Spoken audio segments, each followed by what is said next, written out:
Pokoke kula warai iki sampeyan nak ketemu Allah ben selamat niku kula jamin lah. Nah ilmu kula niku orisinil.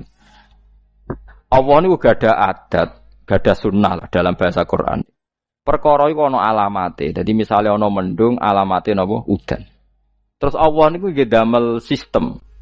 Misale huwallazi ja'ala syamsa diya awal qamara nura wa qaddarahu manazila li ta'lamu adadas sinina napa wal hisab.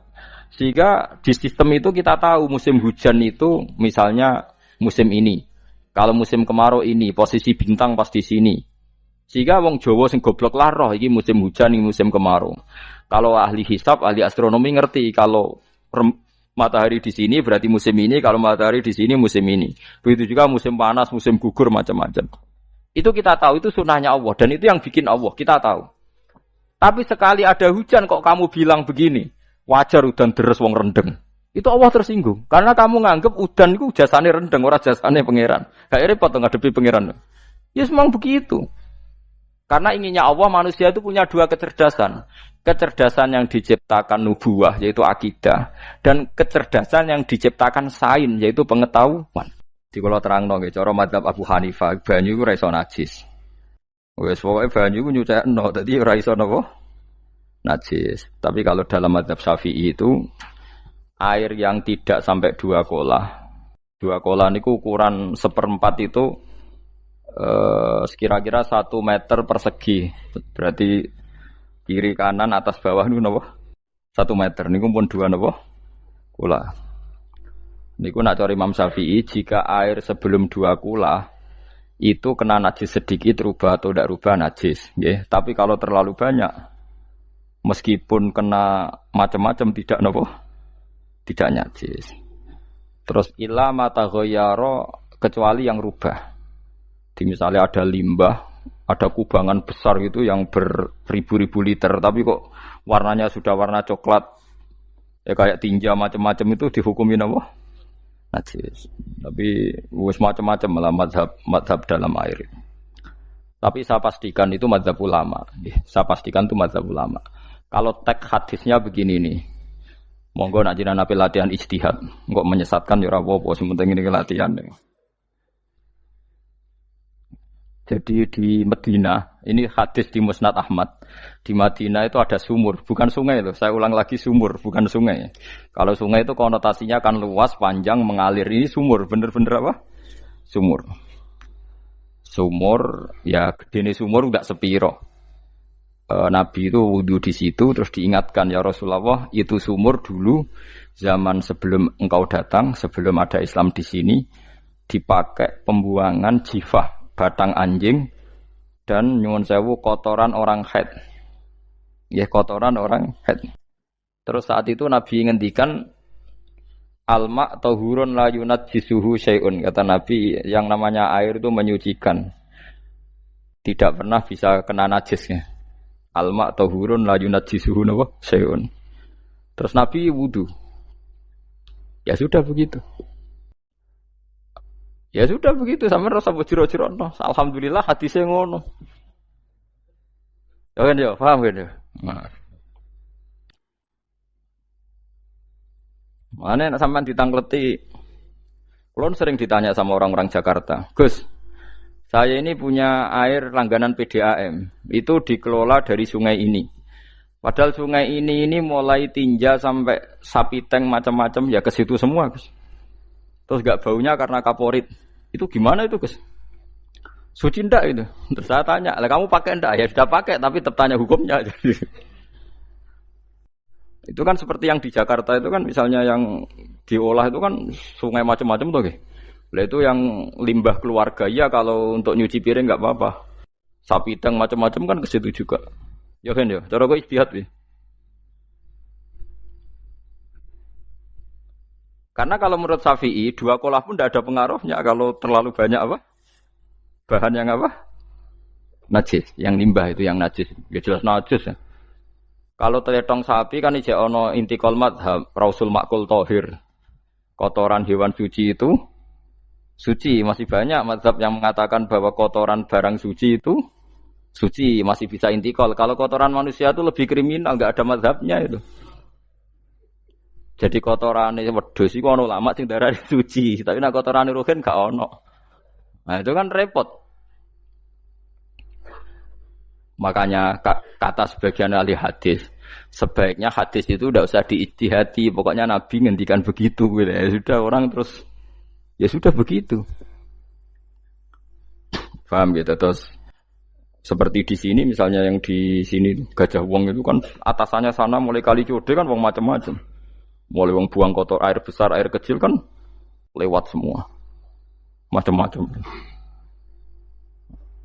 Makanya masalah air itu pokoknya sifatnya air itu ma'an tahura, sifatnya air itu mensucikan. Mensucikan itu dua dalam mazhab Syafi'i itu. Air dan tanah. Ya, air dan tanah. Terus sama Abu Hanifah ditambah satu. Ini kalau sampean coba tidak apa-apa, api. Makanya kalau ada boto, cara kene apa Mus? Boto ya. Boto bangunan apa? Boto. Itu kan kebanyakan kan kadang kan tipak buahan pletong itu kan dia. Terus dipakai boto. Dicampur-campur, diulet-ulet. Terus jadi apa? Boto. Cara mazhab Syafi'i tetap najis, dipakai masjid tidak bisa karena sebagian bahannya dari apa? Najis. Cara mazhab Hanafi suci karena sudah dibakar. Karena api itu termasuk alat mensucikan. Alasannya Imam Abu Hanifah, orang yang fasik-fasik itu nanti disucikan pakai api neraka. Berarti api itu bagian dari alat mensucikan. Jadi misalnya Ruhin mau sholat dibakar, sholat suci itu. Karena api itu mensucikan. Buktinya orang-orang yang masuk neraka nanti sebelum masuk surga kalanya kan disucikan dengan api. Mana ada di neraka disucikan pakai air. Artinya kalau ada batu bata itu yang dipakai dari najis ya kemudian dibakar itu berarti cara mazhab Hanafi suci. Alhamdulillah tuh. Jadi kita bikin masjid nyaman karena bahannya dianggap apa? Suci. Lewat apa? Lewat apa? Api tadi dia dibakar. Tapi yang ngeri ya. Nggih. Ben sampean ngerti mazhab gitu. Terus saya memang tak niati setiap saya ngaji entah 1 2 tak sisipkan hukum fikih karena fikih ini yang kita alami keseharian. Nggih, fikih ini yang kita alami napa? Keseharian. Makanya saya minta teks hadis tadi jangan rubah. Pokoknya ada sumur loh tidak sungai. Sumur itu kan airnya tenang, tidak ngalir. Nyatanya Rasulullah sudah dilapuri. Ini batang-batang anjing dan bekas orang-orang haid, kotoran haid itu dibuang di situ ya Rasulullah. Terus Nabi menjawab, alma utahurun la yunajjisuhu syai'un. Terus orang-orang Syafi'iyah mentahmilkan dalam bahasa ijtihad itu dianggap itu mungkin sumurnya terlalu besar dan airnya terlalu apa? Banyak sehingga kotoran-kotoran itu tidak merubah warna. Tapi kata yang lain-lain masa yang benar aja gitu, masa banyu diam dimasuki kotoran gitu tidak nopo rubah. Nah itu ya itulah ijtihad. Ijtihad itu ya. Ijtihad itu guyonannya kan gitu. Pendapat saya benar mungkin salah, pendapat Anda salah mungkin apa? Benar. Karena ya sama-sama mirip-mirip itu untuk menganalisis itu. Yang jelas Allah mensifati air itu ma'an tahura, bahwa air itu punya sifat dasar mensucikan. Wah nek cara kula niku asal tidak terlalu ketok najis ngoten niku. Kaya PDAM ngoten niku ngger gak ambu taek terus gak ambu apa nek suci ngoten mawon. Dan takoki tapi kan asal usulnya di sana najis gini. Asal usul barang kok repot. Kula sering dibantai tiang-tiang sing terlalu napa was-was. Tapi jelas Gus saya tahu sendiri.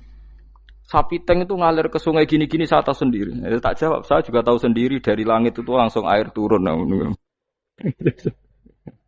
Jadi artinya kalau dia melihat sisi najis ke sapi teng, melihat sisi dari gunung Merapi, dari langit kan langsung turun. Jadi kalau eling najis ya, tak eling suci ini kan saya gitu. Dia ngilingi yang sisi najisnya dari apa? Limbah apa? Keluarga. Wa anzalna minas sama ima antahura. Air itu mensucikan. Nah, terus kedua masalah fikih yang saya jelaskan di sini, tahur itu sifat mubalaghah dalam madhab selain Syafi'i. Saya ulang lagi ya. Kula warai lugat ke. Kalau orang biasa terima kasih disebut syakir, disebut apa? Syakir. Kalau terlalu banyak terima kasih disebut apa? Syakur. Kalau kadang memaafkan disebut ghafir, orang yang memaafkan. Kalau sering memaafkan disebut ghafur. Jadi dalam disiplin lughat, kalau wazan fa'ul itu berarti menunjukkan terulang-ulang. Paham nggih Pak? Apa? Terulang-ulang. Sehingga mazhab selain Syafi'i mengatakan air satu ciduk kan ya. Dipakai wudu, setelah itu mustakmalnya dipakai lagi boleh. Mustakmalnya dipakai lagi boleh. Alasannya fa'ul itu mubalaghah gitu loh. Jadi sesuatu yang terulang.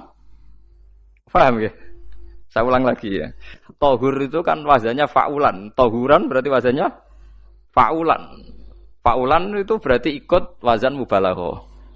Kalau ghafir mengampuni, kalau ghafur sering mengampuni. Syakir terima kasih. Kalau syakur sering terima kasih. Berarti kalau tohir suci, kalau tohur sering mensucikan. Nah, makanya selain Syafi'i mengatakan air asal suci mensucikan dipakai berkali-kali tetap suci mensucikan. Artinya tidak ada mustakmal, ya, tidak ada apa. Tapi kalau dalam mazhab kita kan sekali bekas wudu mustakmal, bekas junub mustakmal karena sudah pernah dipakai sesuci. Nah itu mazhab kita. Mazhab Syafi'i. Sama nanut di soalnya kalau cerita sama nak kedesek nggih nganggo sing gampang mawon.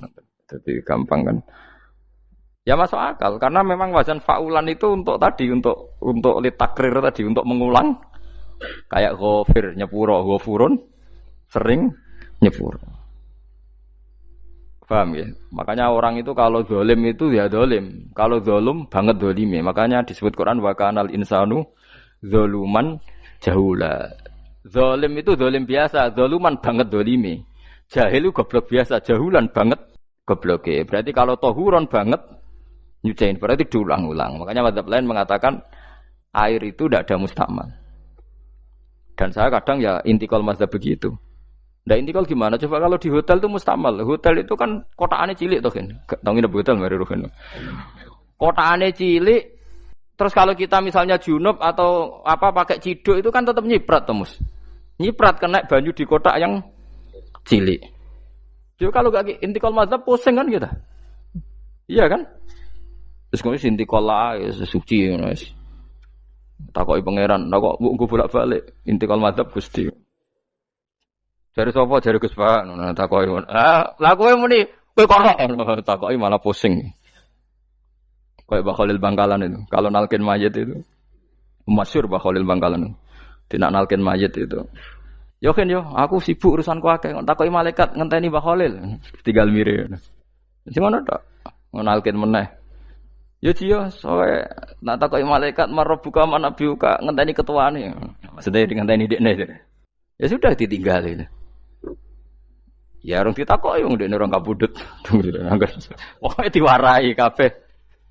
Nah, terakhir beliau rodok modern. Ngenteni ketua rombongan pokoknya. Jadi nanti yang jawab itu ketua rombongan. Tapi aja tiru kan ngomong takoki malaikat ngentosi Gus Pak. Aku teko tutuki mawon Gusti. Tuan. Yakin mugo rukin ngomong ngoten kula ngomong bukan nangkir. Kamu tahu kan tugas standar Anda apa? Ya tugas standare mung nangkir nutuki Gus. Biasa wae. Biasa nutuki takkan apa? Nah itu mungkin bagian guyone wali ku jek mungkin. Kadang orang itu engkar ndak bisa. Yaitu tadi piye wae resmi teknya Allah tu yaumana kullu unasim bi imamihim. Nanti manusia dipanggil itu per ketuanya. Bukan per individu kesuwen. Jadi ada teori itu yang mungkin benar. Teori itu yang mungkin benar karena kita nanti di mahsyar juga dipanggil ketuanya dulu. Jadi ya ma'asyarus syafi'iyah. Terus Imam Syafi'i disuruh maju. Ya ma'asyarul malikiyah. Karena ketua ini nanti yang menciptakan madhab. Karena ada pepatah an-nasu ala dini mulukihim. Manusia itu ngikuti tradisi ketuanya. Lagi coba orang Indonesia mbok bodoh, mbok ora, mbok pinter, mbok ora nggak Abu Bakar ya radhiyallahu anhu. Coba kalau tradisinya Syiah, mungkin Abu Bakar laknatullah alaihi kan gitu. Ya kita tidak tahu begitu. Akhirnya kita ketiban apik karena menghormati apa? Sahabat. Artinya ketua itu penting, menciptakan suasana ketua itu penting. Coba kalau tanpa ketua, mungkin kita tidak punya tradisi. Makanya dipanggil itu ketuanya. Paham? Makanya sampean milih ketua itu yang benar. Setidaknya orang ikhlas. Misalnya rapati bener, penting ini ikhlas. Ngeri itu kalau pas sampean dipanggil nunjuk ketua itu, kemudian ketua partai, wah panggil pangeran bingung sampean. Ketua sopo nyebut ketua partai. Ketua partai dia celuk pangeran Melayu. Wah ngadepi pangeran meriang tetep. Paham ya? Jadi nanti sampean itu ditanya itu lewat nopo? Lewat nopo? Ketua. Terus ketua nanti itu ngecek ada nur yang dipakai alamat dia ngikutin ndak. Nah, yang paling ngeri ya termasuk Rasulullah. Rasulullah itu nanti pakai standar itu. Inna umati yut'auna yaumal qiyamati hurran muhajjalin min atharil wudu. Itu kan ada tanya jawab sama sahabat. Kata Rasulullah, kamu tidak usah khawatir kalau saya meninggal. Meninggal saya itu baik. Hayati khairun lakum wa mamati khairun lakum. Saya hidup di antara kalian ya baik, setelah saya meninggal juga baik. Ya Nabi ya unik. Amma hayati fali asunna lakum as-sunan. Kalau saya masih hidup, berarti saya bisa meneladani kamu melakukan beberapa sunnah, beberapa tradisi. Sunnah itu tradisi. Jadi orang kudu artinya sunnah itu wajib atau sunat. Buktinya di Quran ada sunnatallahi latif sunnatullah fil ladzina khalau min qabl. Jadi sunnahnya, tradisinya Allah menghukumi orang-orang dulu. Itu bisa orang benar, bisa orang tidak apa? Benar. Kata Nabi, kalau saya masih hidup, fali asunna lakum asunan, saya bisa mentradisikan kamu beberapa sunnah, bisa wajib, bisa sunnat. Wa amma wafati ya khairun lakum. Kalau saya sudah meninggal nanti juga bagus. Mergo aku nak SK pundhut jare Nabi, aku jejer pangeran. Dadi nak roh kowe apik, saya muji Allah, nak roh kowe elek, langsung saya minta ampunan kepada Allah. Dan semua umatku nanti diampuni. Tapi terus Nabi mulai menangis, tapi ada beberapa masalah. Ketika orang-orang itu ternyata umatku, mau saya ajak ke surga, kata Tuhan, kata Allah, innahum qad ahdatsu ba'dak. Mereka ini bikin aturan aneh-aneh setelah kamu Muhammad. Terus Pak aku suhkon ya sudah kalau gitu tak tinggal ke surga, tidak ikut masuk surga. Nah kemudian ulama berdebat ahdatsu itu apa? So, ada yang itu bid'ah gitu, macam-macam. Kalau ulama Sunni ahdatsu itu ya bid'ah ibadah mahdhah. Jadi misalnya orang melakukan sholat zuhur kok 6 rakaat itu kan wong nganggur papat es kesel kok malah muni 6 itu loh. Utawa zuhur kok mau 3 rakaat itu kan ya itu bid'ah. Karena ibadah mahdhah. Tapi kalau masalah sosial itu fleksibel. Fleksibelnya adalah misalnya dulu Nabi naik unta, orang yang anti bid'ah juga naik Innova. Padahal dulu naik unta. Orang-orang yang poligami itu ya tidak nunggu istri pertama mati. Padahal dulu Nabi poligami setelah Sayyidah Khadijah meninggal. Ya mereka baik-baik saja. Alasannya poligami sunnah Rasul. Padahal nak detailnya sunnah Rasul poligami setelah istri pertama meninggal. Jadi kayak Rogen itu belum boleh. Istrinya kan masih hidup 2 dia. Tapi sudah. Nah, bahkan artinya kalau sampean memaksakan gitu. Sampean kalau enggak percaya saya bacakan ayat. Wal khailah wal bihola wal hamira litarkabuha wazina. Kamu bisa naik kuda, naik onta, naik himar. Setelah kamu naik dan kamu tenang di atas punggungnya, litastawu ala zuhuri, tsumma tazkuru ni'mata rabbikum idza stawaitum 'alaihi wa taqulu subhanalladzi sakhkhara lana hadza ma kunna lahu mukrin. Artinya ketika kita naik onta zaman dulu dan tagnya memang onta, itu terus kamu baca subhanalladzi sakhkhara lana hadza. Apakah sekarang kesunatan baca itu kalau yang ditumpai onta, sehingga kalau yang naik Innova tidak usah baca itu gitu. Wah, aku numpakku ora onta kok, dadi ora usah maca subhanalladzi wa sakhkhara lana. Dhisik Nabi maca iku mergo numpake onta.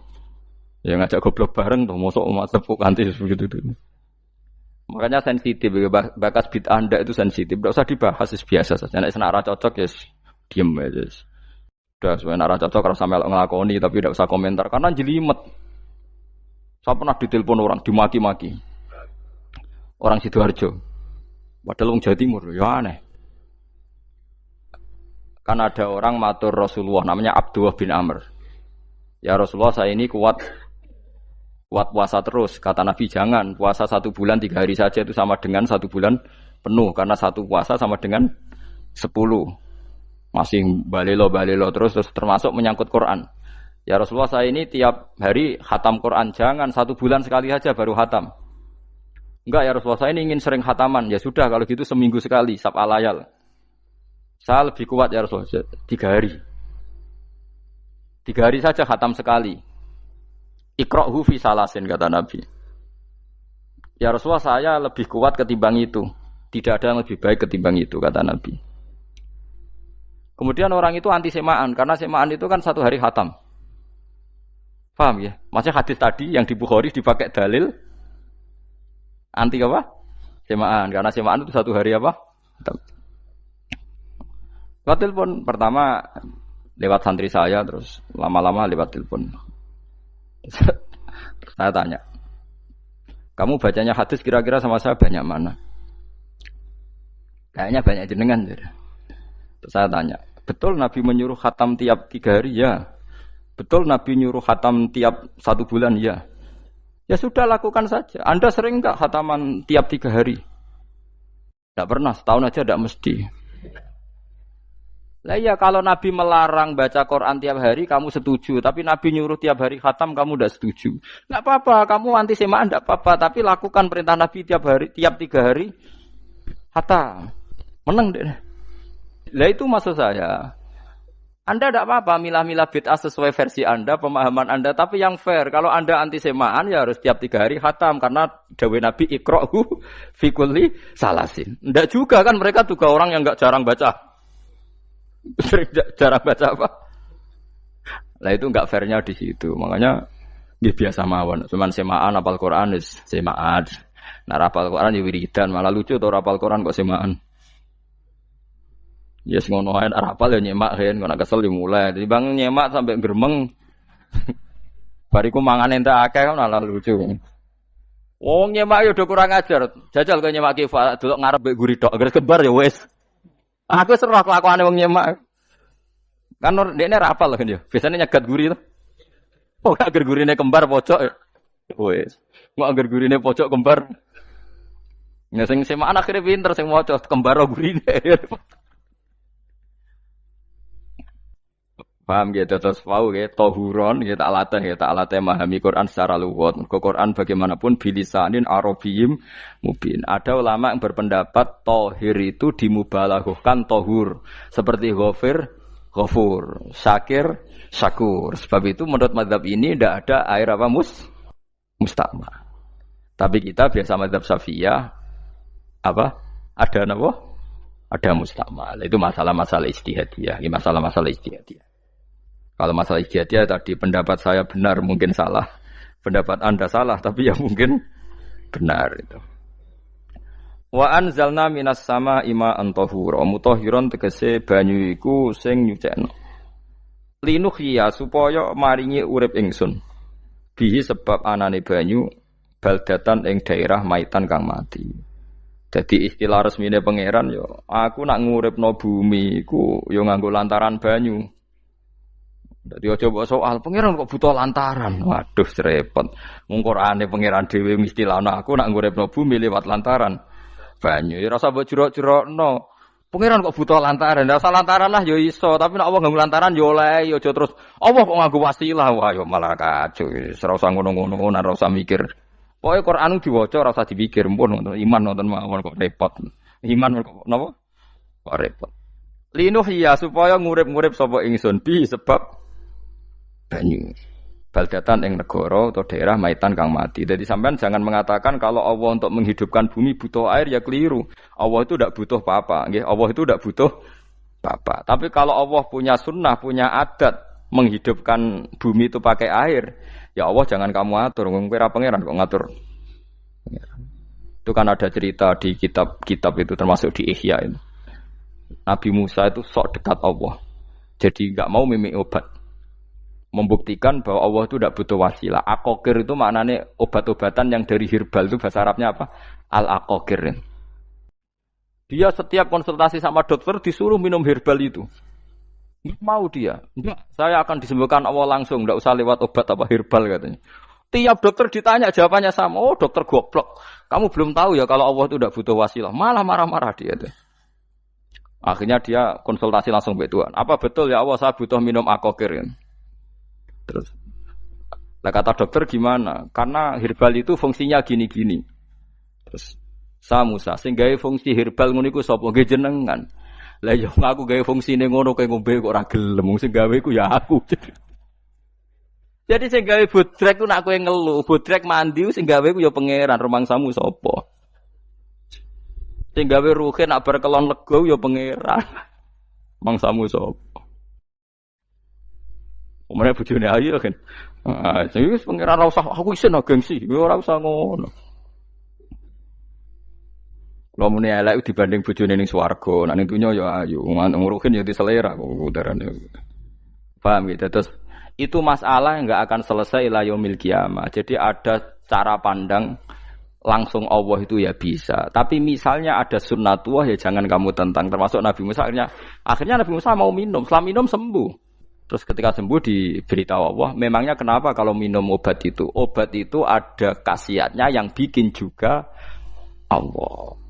Kok kamu hindari itu alasannya apa? Wong yang bikin juga Allah. Makanya kalau kamu percaya wasilah, kalau terpaksa percaya, kamu harus yakin bahwa nomor satu adalah Allah Subhanahu wa Ta'ala. Kalau kamu takut orang itu syirik, ya gak apa-apa, kamu lawan, harus kamu lawan. Memang selera kamu begitu. Kamu harus tidak usah ikut pakai, wong kamu khawatir, tidak apa-apa. Jadi sing khawatir syirik, ora usah nganggo ali-ali, ora usah nganggo ake. Tapi sing seneng dagangan, ya nganggo. Ora usah jimat-jimatan, ini hati napa booming ngoten mawon niati dagang. Kulo udah akeh larang sedurunge rame-rame akeh. Barang akeh rame terus mboten kula nggo. Wah, darani murah repot. Nggih kula mboten sombong. Dulu akehnya bapak itu zaman Bapak Sugeng tuh pernah ditawar ditukar mobil. Zaman itu mobilnya harga 60 juta. Dan itu wasiat bapak untuk saya. Saudara saya sepakat itu untuk saya. Dulu kadang-kadang tak pakai.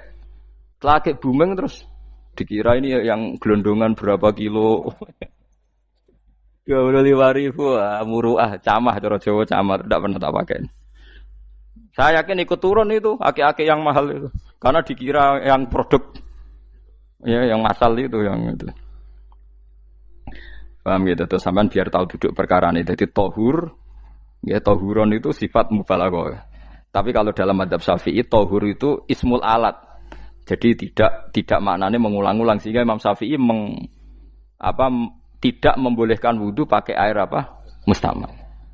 Lah menurut hadis kayaknya benar Imam Syafi'i secara lahir.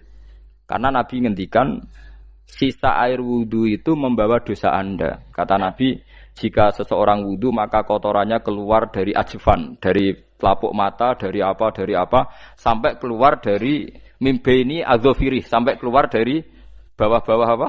Kuku. Sehingga kalau air ini sudah membawa kotoran dosa Anda, berarti air ini kan sudah menjadi air kotor. Andai kan Anda mukasyafah, maka air ini sudah penuh dengan kotoran. Enggak mungkin air yang sudah penuh kotoran dipakai wudu lagi. Itu cara berpikir Imam Syafi'i. Ya sampean ikut mana ya? Ya gampang kan kalau keadaan normal ya ikut Syafi'i, kalau air banyak, kalau tidak normal ya ikut mazhab yang lain. Kan gampang. Gitu aja kok repot tuh. Ya itu pentingnya orang ngaji ya di situ tuh harus banyak pilihan. HP kartune loro masa madzhab mesti itu. Nah, itu gitu. Ya pokoknya gitu. Kalau yang percaya wasilah ya pakai istilah pangeran linuhyabi baldatam maita, ada kata bihi.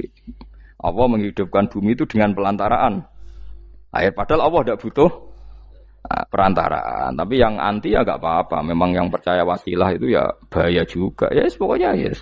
Sudah pakai 2 kartu apa susahnya tuh. Ya enggak apa-apa. Asal ada ilmunya. Ya tidak karena emosi. Memang ada apa? Ada ilmunya. Linuh ya bihi baldatam maita. Wanus qiyahu. Lan nyirami ingsun yastawi podo bal data maita bitakhfifi lan takhfif maita maksudnya buatan mayita tapi napa maita yastawi podo fi ing dalam dawa maita napa al mudzakkar muannas lan muannas zakkarahu mudzakarna sapa wa ta'ala hu ing dawa maitan bi tibaril makani kelawan diitung tempat. Maksudnya maitan. Wanus kiyahu meniku masalah nahwu. Lan nyiramno ingsun hu ing banyu ilma ategese banyu mimma sing perkara kholakna kang wis gawe ingsun. Ingsun gawe siraman an aman ing pira-pira raja kaya kewan. Ibilan tegese unta wa bakaronan sapi wa namanan wedhus. Wa anasi lan pira-pira manusa kafiron kang akeh. Iki unike Quran, kadang kewan mbek manusa iku dibakas dhisik kewane. Engko nek ndelok dosa mbek ora ya apik kewan. Tapi nek ndelok diakal mbek ora ya apik manusa, tapi nek didelok manusa mbek kewan niku dosa ndi? Dosa manusa. Mulane nek salat istisqa iku kesunatane gawa kewan. Lho nggih tenan mboten guyon, sampean delok kabeh kitab fikih nek salat istisqa kesunatane iku wong kon gawa apa? Kewan. Tapi aja kethek lho ya. Contohnya ngono iku ya kaya wedhus sapi, engko terus koyo kethek ula bulus wah, malaikate bingung wah. Ajete kewan tapi aja bulus, kethek ula. Mulane teng daerah mriku, teng daerah sarang nate kekeringan. Bareng kekeringan tiang salat istisqa ono sing nggo sapi, nggo wedhus, delalah bar salat istisqa iku udan. Tapi kula seneng mbek kiai ini, pas udan kiai ini ngendikan itu. Kowe aja GR nak udane krana kuwi ya krana sapi mbek wedhus iki. Mergo ora duwe dosa, ya mergo ora duwe dosa. Lah ya itu agama. Agama itu kita ta'abudi. Wong kita jare makhluk paling terhormat.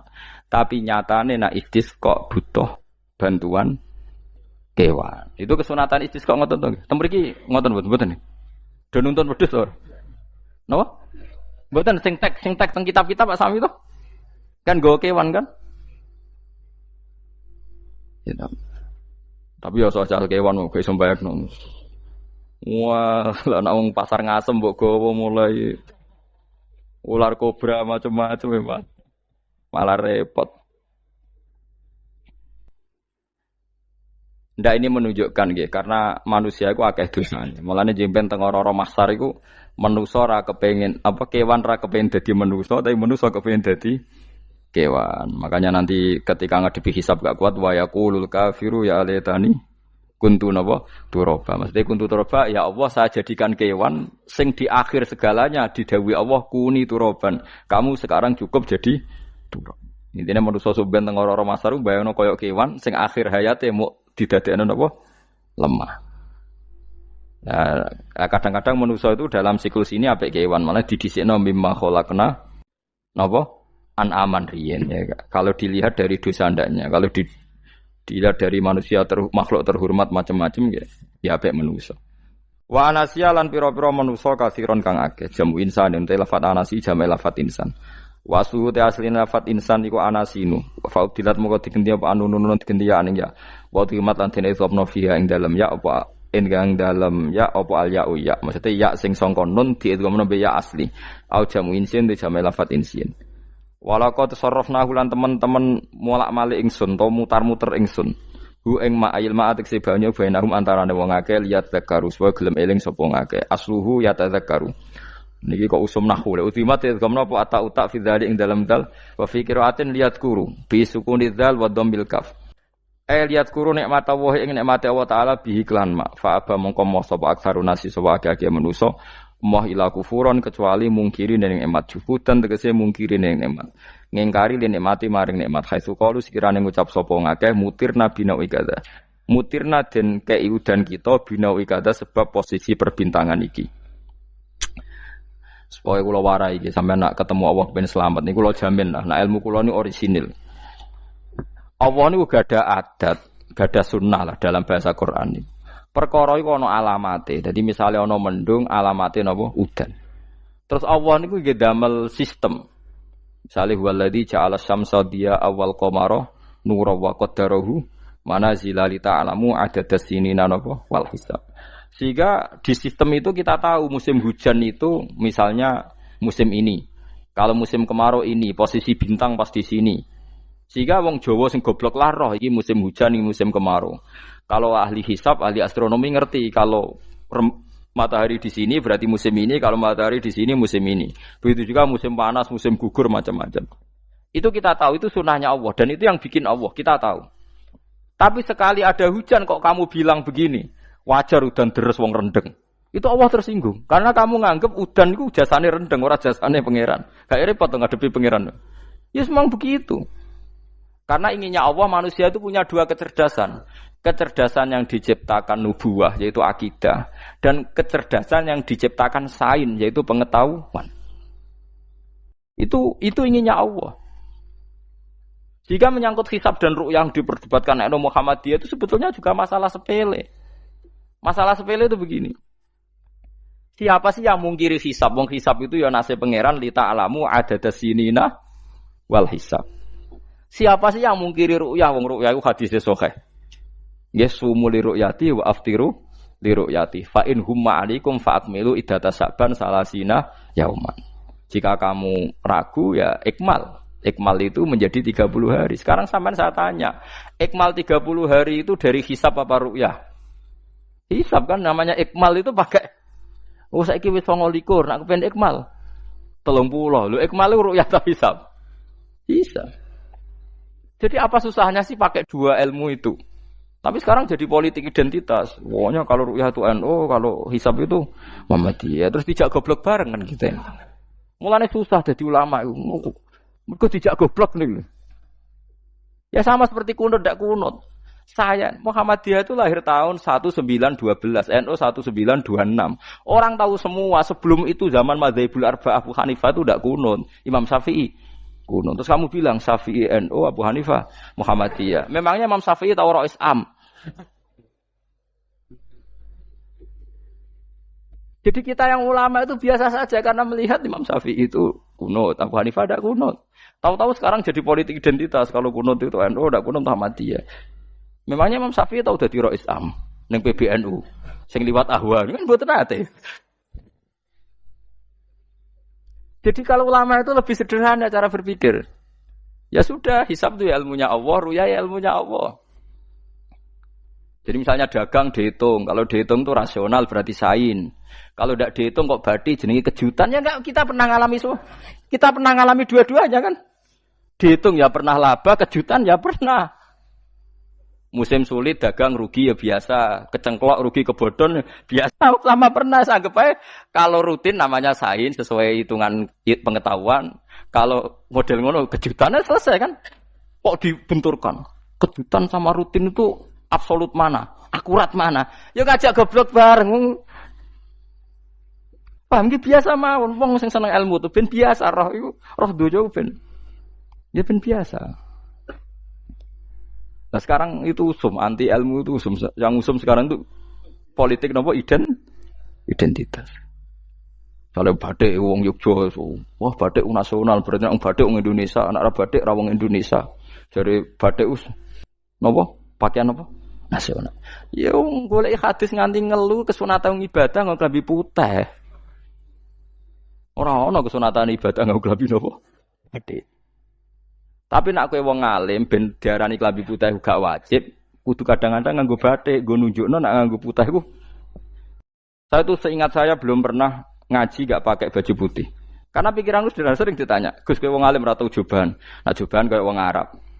Nak batik kesane kok ora sunah Rasul seneng putih, setengah-tengah nganggo hem putih wis sunah Rasul tapi tetep Indonesia.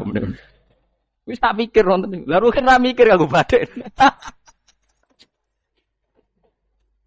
Tapi itu tadi, saya masih husnudzon.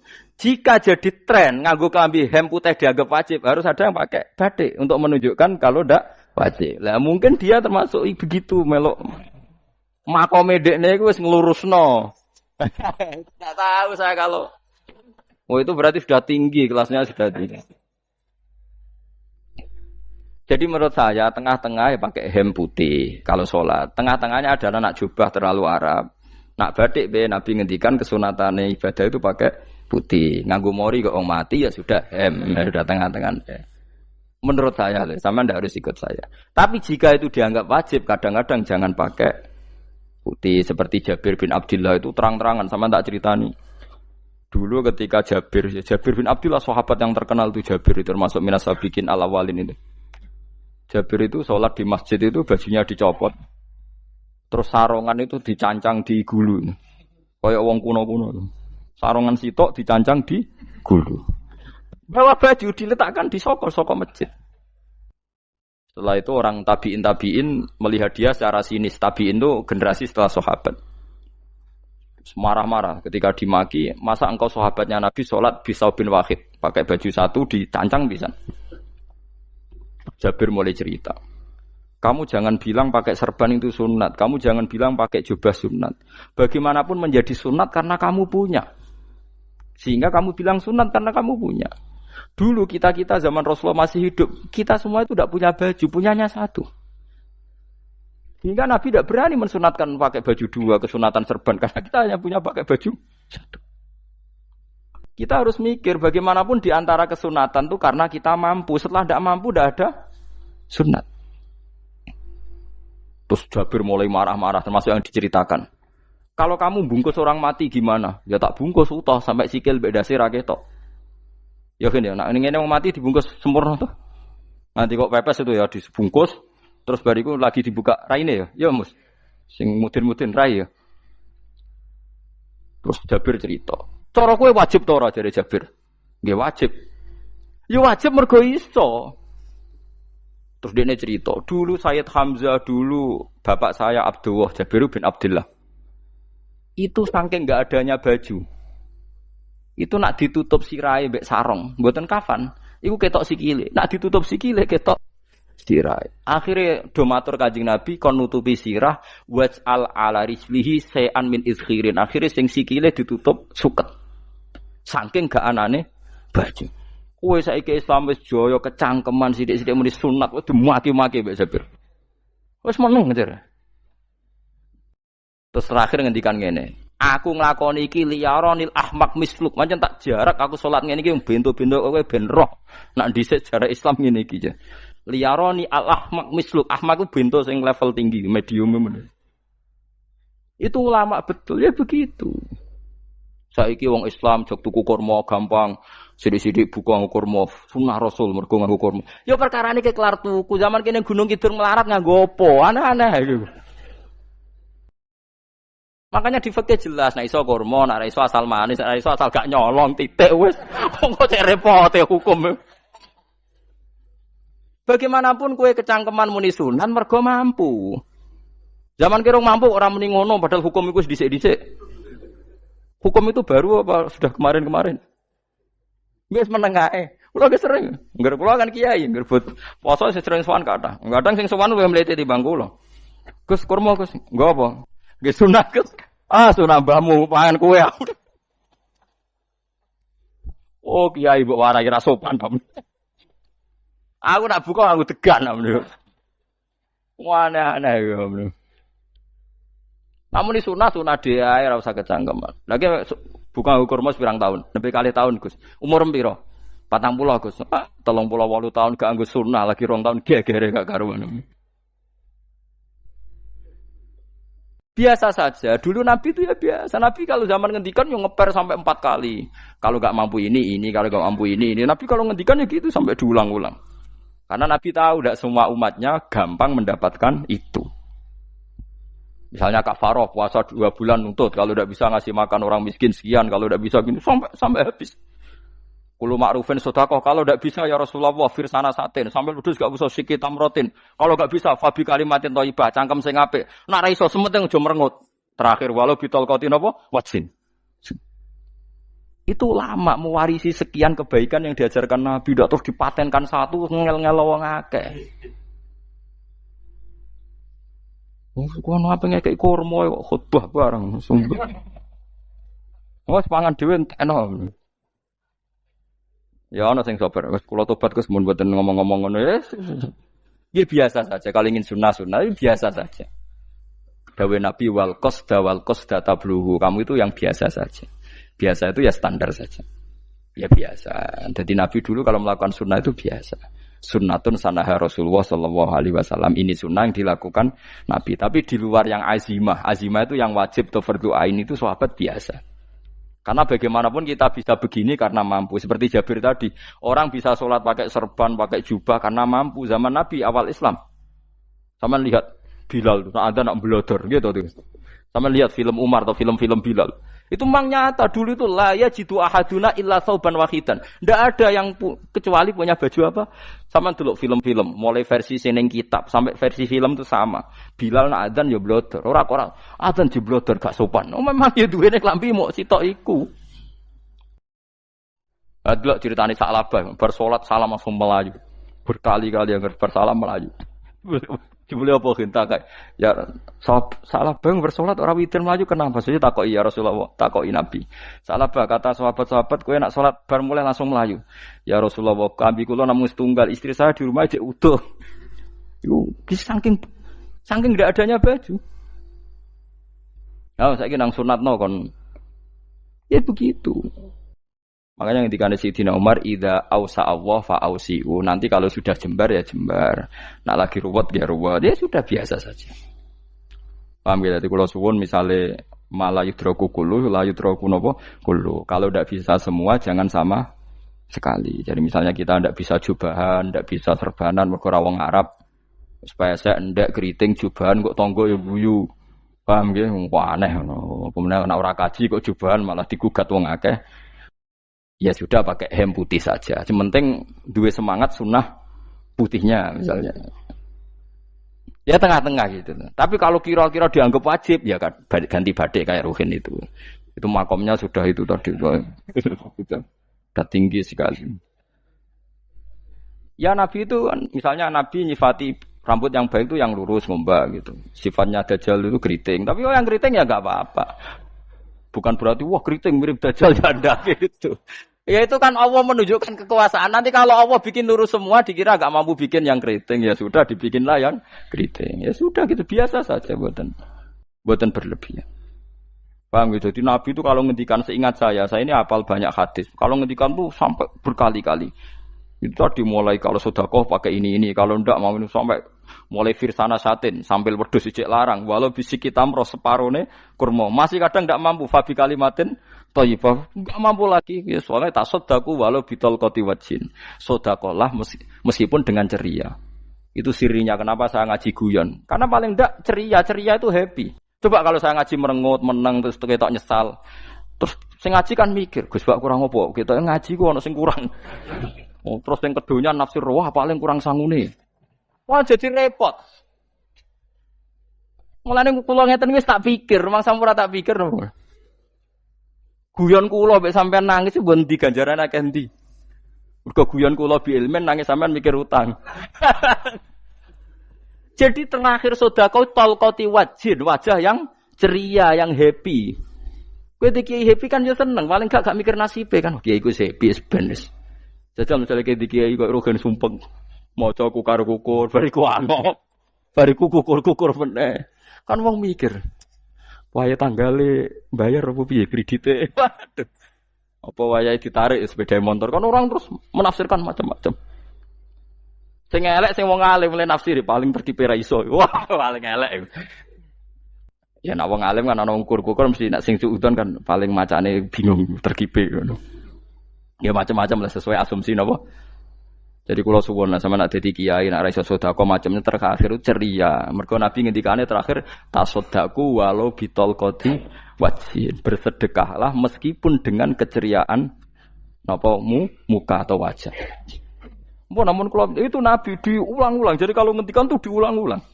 Sekarang tuh orang mau mendorong sunnah Rasul itu satu. Ya berat bagi yang enggak bisa melakukan itu apa? Yang enggak bisa melakukan itu apa? Jadi dibacalah hadis itu dibaca utuh.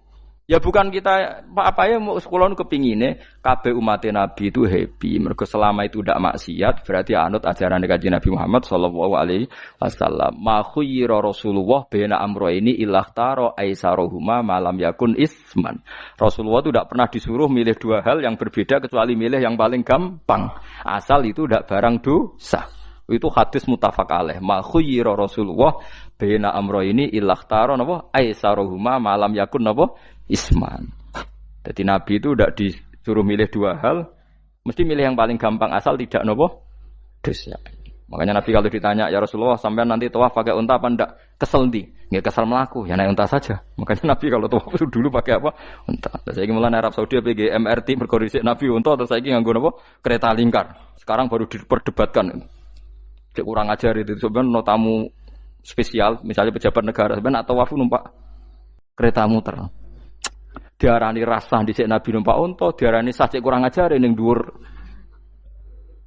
Terus sampai angop-angop terus tawaf. Sampeyan muni sah ta ora ya, jajal. Muni rasa Nabi dhisik tawaf. Ngagem unta muni sah kok kurang ajare. Wah, misalnya numpak kereta asenan anggap sithik-sithik sebeng 7. Kurang ajar juga. Saat ini lebih diperdebatkan, tapi ya mbok sing bakas ngono ben ngerti hukum sampean ben ora anak kiai ku bingung ulama yo mikir hukum iku ketok ceria kula sampean ora bingung ora ceria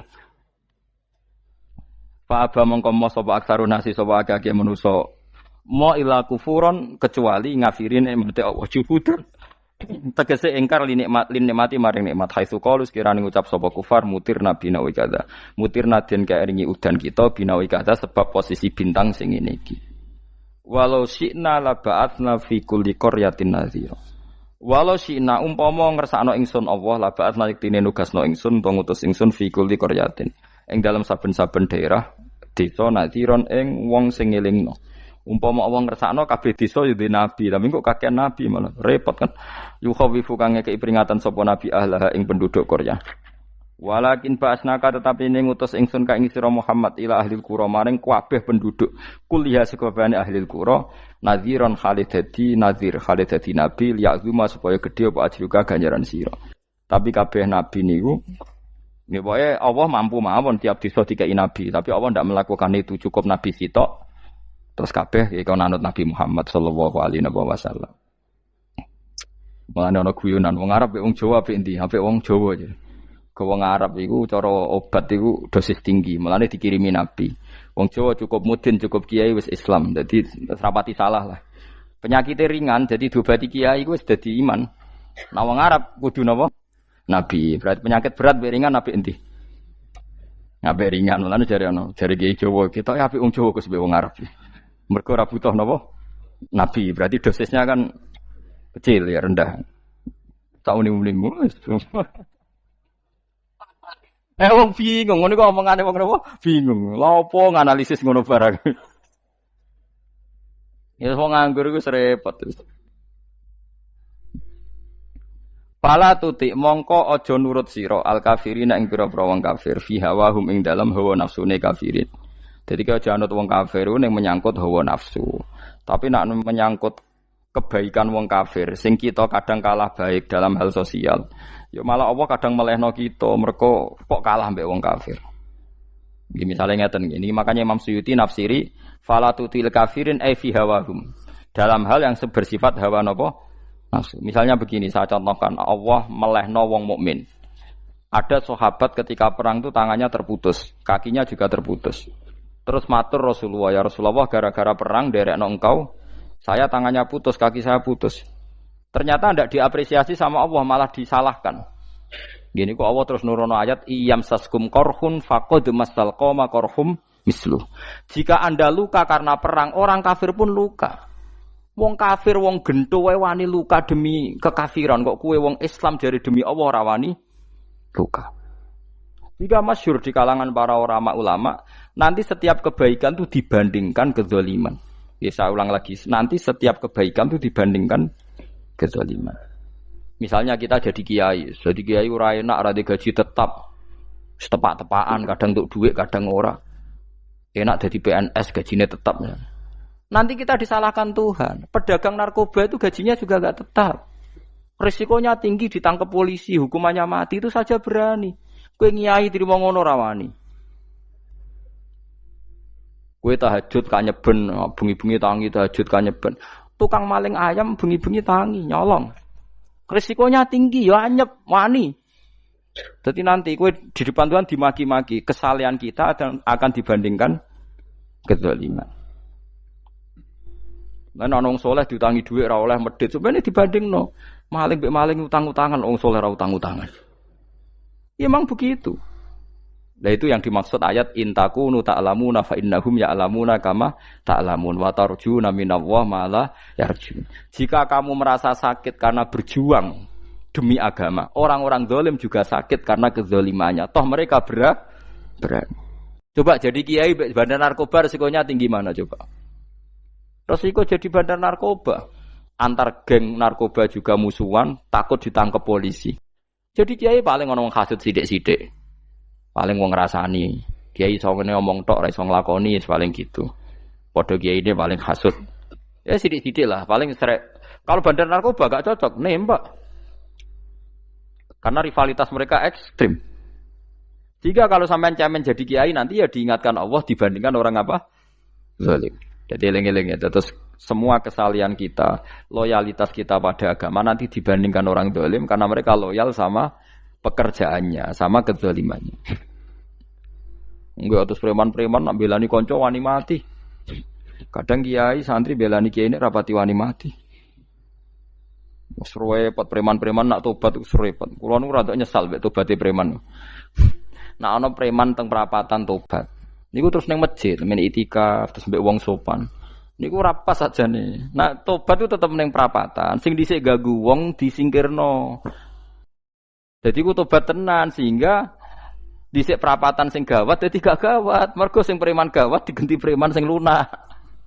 Ora terus ning masjid ya sing iki tetep diganti generasine ngono.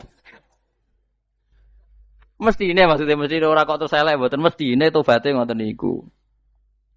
Sayyidina Umar itu dulu itu menakut-nakuti orang Islam. Angger ana ndekne wong Islam wedi kabeh. Terus Abu Bakar ya wedi kabeh wedi. Suatu saat Rasulullah mlaku-mlaku ngerti Umar gulut ning ukat, menangan. Kata Rasulullah andikan yang Islam itu hebat Islam. Hanya Rasulullah berdoa wa ma'izal Islam fi Umar. Akhirnya Umar masuk Islam. Hari Kamis masuk Islamnya. Wis kira tau mikir to sak dinane kula roh sak dinane dongane Kamis masuk Islam Jumat. Ning omahe adike ning gone IP-ne. Mergo diwacana Quran surat Toha. Barang Islam metuki Nabi, mun walhasil bar Islam teng Zaid bin Arqam ning mbene Nabi terus langsung marani omahe Abu Jahal ora terus ning masjid menenge mboten langsung marani Abu Jahal. Angger ki ganggu Nabi tak pateni. Bariku marani Abu Jahal. Aku saiki wis Islam iki ganggu Nabi tak pateni. Gentenan wong kafir sing ndelik. Paham nggih? Dadi enak maksudnya. Lah misalnya terus Umar dadi sopan santun terus ketemu wong dilo, ketemu Abu Lahab monggo derek akhir. Wah. Artinya gak ada perubahan kan. Lan Ruhin mantan preman mboten kok tobaté ning kene ora roh. Mboten harus kiai dene. Mestine ngoten. Makanya Wahsy itu yang bunuh Sayyid siapa? Hamzah. Karena dia disuruh Hindun itu istrinya Abi Sufyan itu. Itu setelah membunuh Sayyid Hamzah dan dia Islam. Dan Nabi tidak siap melihat wajah Wahsy. Sumpahnya Wahsy apa? Saya bersumpah akan membunuh orang paling dibenci Rasulullah. Sebagaimana saya pernah membunuh orang paling dicintai Rasulullah. Terus tobatnya dia mateni Musailamah al-Kadzab. Wong sing ngaku Nabi ngarang Quran. Itu tuh sing mateni sinten? Wahsy. Dari Wahsy sebagaimana aku pernah membunuh orang paling dicintai Rasulullah. Tobat saya membunuh orang paling dibenci Rasulullah. Lah misalnya terus Wahsy tobat, terus sampean nyapu masjid, terus gak duwe selera tarung. Zaman kafir tarungnya tenanan, bareng Islam menyapu masjid. Bariku ngiseni jedinge terus bareng jak perang wedi wae repot.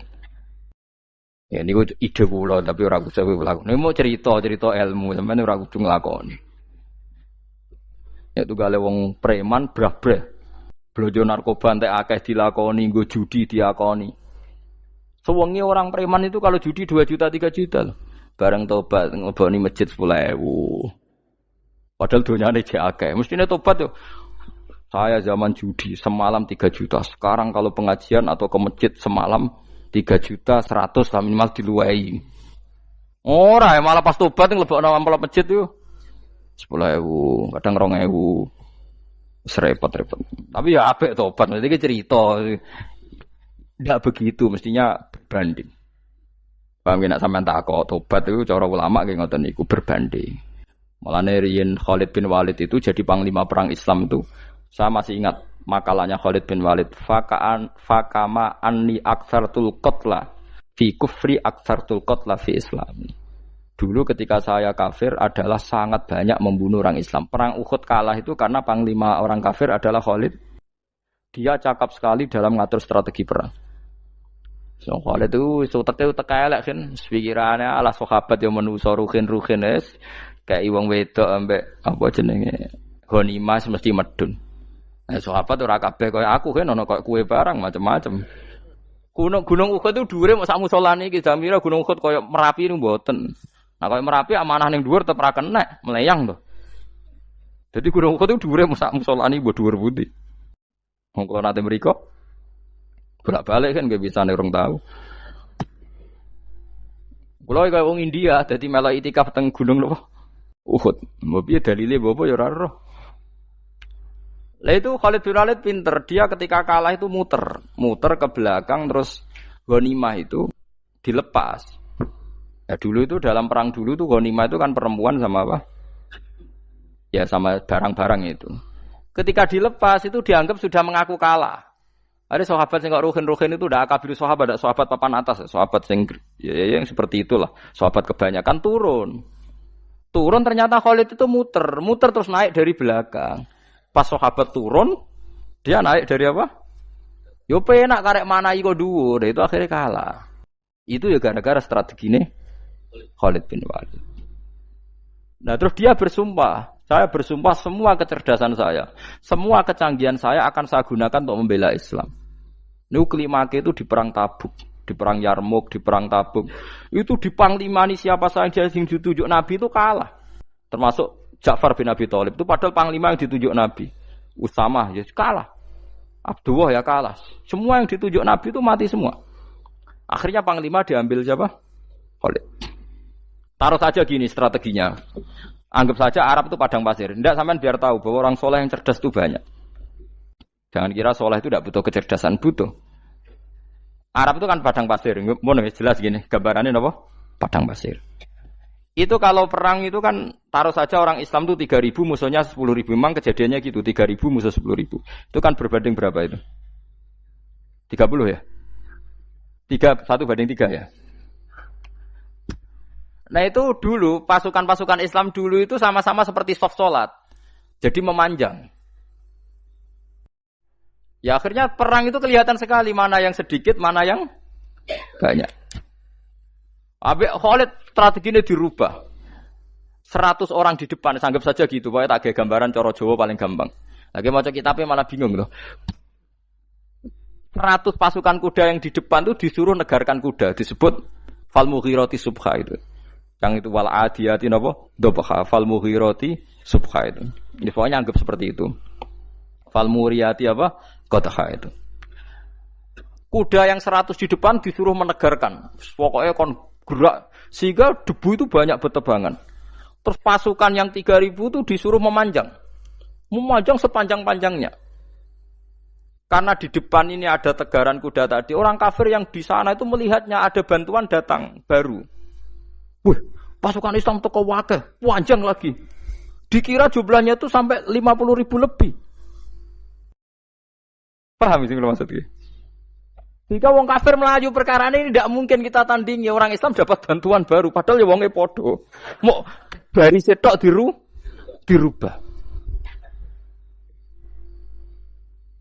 Nah misalnya sing mimpin Mustafa sembah jare mati ya syahid, mati kabeh wong Islam. Nah itu artinya dia masih ingat betul saya dulu pernah menggunakan kecerdasan yang sama untuk mengalahkan umat Islam. Saya bersumpah kecerdasan yang sama akan saya gunakan untuk memenangkan Islam. Coba bayang nonton ning padang pasir 3.000 orang yang 100 di depan negarno kuda supaya pandangan tidak begitu jelas. Terus yang belakangnya memanjang dari jauh kan kelihatan pasukan dapat bantuan baru. Padahal ya orangnya sama. Akhirnya orang kafir merasa wah nggak imbang. Kita tidak imbang karena orang Islam dapat bantuan. Terus menang perang itu. Lah itu tobat bener gitu loh. Orang kok pas kafir cerdas, buareng Islam tobat nyapu masjid. Sebariku ngaji ngantuk. Padahal zaman kafir cerdas, memperdayakan ekonomi nganti sugih bergeder. Bareng Islam terus dunia nentek melarat terus nyapu masjid, bariku sholat qobliyah ba'diyah mulai nggak poso sunat. Ya ndak apa-apa itu, tapi sugih tetap kok zaman kafir sugih. Zaman Islam kere, mestinya zaman Islam ya sugih terus kecerdasan dan hartanya untuk liizatil Islam wal muslimin. Mestinya, tapi ya enggak apa-apa kalau ada tobat model gitu ya enggak apa-apa. Ojo kok terus dari Gus Pak ngene ku elek ya ora ana jenenge tobat mesti apik, tapi enggak fair gitu loh. Maksud zaman nakal serius, zaman tobat sekenanya itu kan fala tuti mongko joto atsira al kafirin ing pira-pira kafir fi hawahum ing dalem selera hawa nafsune wong kafir. Wajahidhum lan merangi sirahum ing kufar. Merangi maksudnya berjuang bihi kelawan Quran. Maksudnya hujjah. Uang iku nak merangi wong kafir nganggo Quran, ndak mesti perang iku nganggo pedang. Niki jelas kita bire wajahidhum bihi ebil Quran. Maksudnya perang nganggo Quran itu kita melatih argumentasi atau hujjah yang dengan hujjah itu jelas-jelas ketok bener ya agama napa Islam. Wajahid lan merangi sirahum ing kufar bi iklan Quran ayat Quran itu Quran jihad dan kelawan perang atau kelawan jihad kelawan berjuang kabiran kang gede. Wa wa ta'ala wa alladzi zat maroja ingkang lepas sapa Allah al-bahraini ing dua laut. Arsalat sing lepas sapa ta'ala huma ing al-bahraini mutajawiraini hale berdampingan. Hadza utawi iki ku asbun iku banyu sing banget segere banget manise banget segere. Furatun tur enak diombe sadidul udzubati tekse banget manise. Iki kuno nak manane mudah diminum. Wa hadza utawi iki ku milkhun iku banyu asin, ujajun tur banget paite. Syadidul muluhah tegese banget paite. Tapi wasemono sungai sing gampang diminum. Misalnya sungai Komerapi sing napa gampang diminum maksudnya mboten pahit. Ketemu laut sing banget paite, meskipun banget asine, apa hakikate gawe wajah alalan gawe sapa Allah taala bainahuma antarane banyu sing napa tawar lan banyu sing asin, Allah gawe barzakhon ing pemisah, hajizan tekse pemisah. Kita ndak tahu pemisahnya piye, pokoke akeh sing cerita banyak di tengah laut itu air napa tawar. Layah tali itu ora campur apa hadu masalah sijine banyu asin dan banyu tawar bil akhir iklan sing liya. Mergo wonten apa hajiz, wonten apa hajiz, ana pembatas. Wa hijron lan tegese pembatas mahjuron kang iso nglindungi. Sitron tegese tutup. Mamnuan kang iso den cegah bi sebab anane sitru. Sebab anane pembatas apa ikhtilatuhuma, apa campure banyu asin dan banyu tawar. Walami wabaladih. Orang bermalam-malam jagungan sama teman asik itu kan perlawanan terhadap nafsu kita, syahwat kita untuk mungkin nikmati dugem di bar atau di tempat-tempat maksiat. Itu setan di Indonesia tuh kakuati sama Ki Jawa. Orang supaya tidak tertarik maksiat itu Ki Jawa cukup ketemu kancane masak terong guyon, gejol-gejolokan zaman mondok, sewengi lulus sangka maksiat. Bar wis tutup. Saya akan cerita sedikit tentang tradisi hujjah. Dulu lama itu kelihatannya sederhana, tapi kalau berargumentasi itu hebat.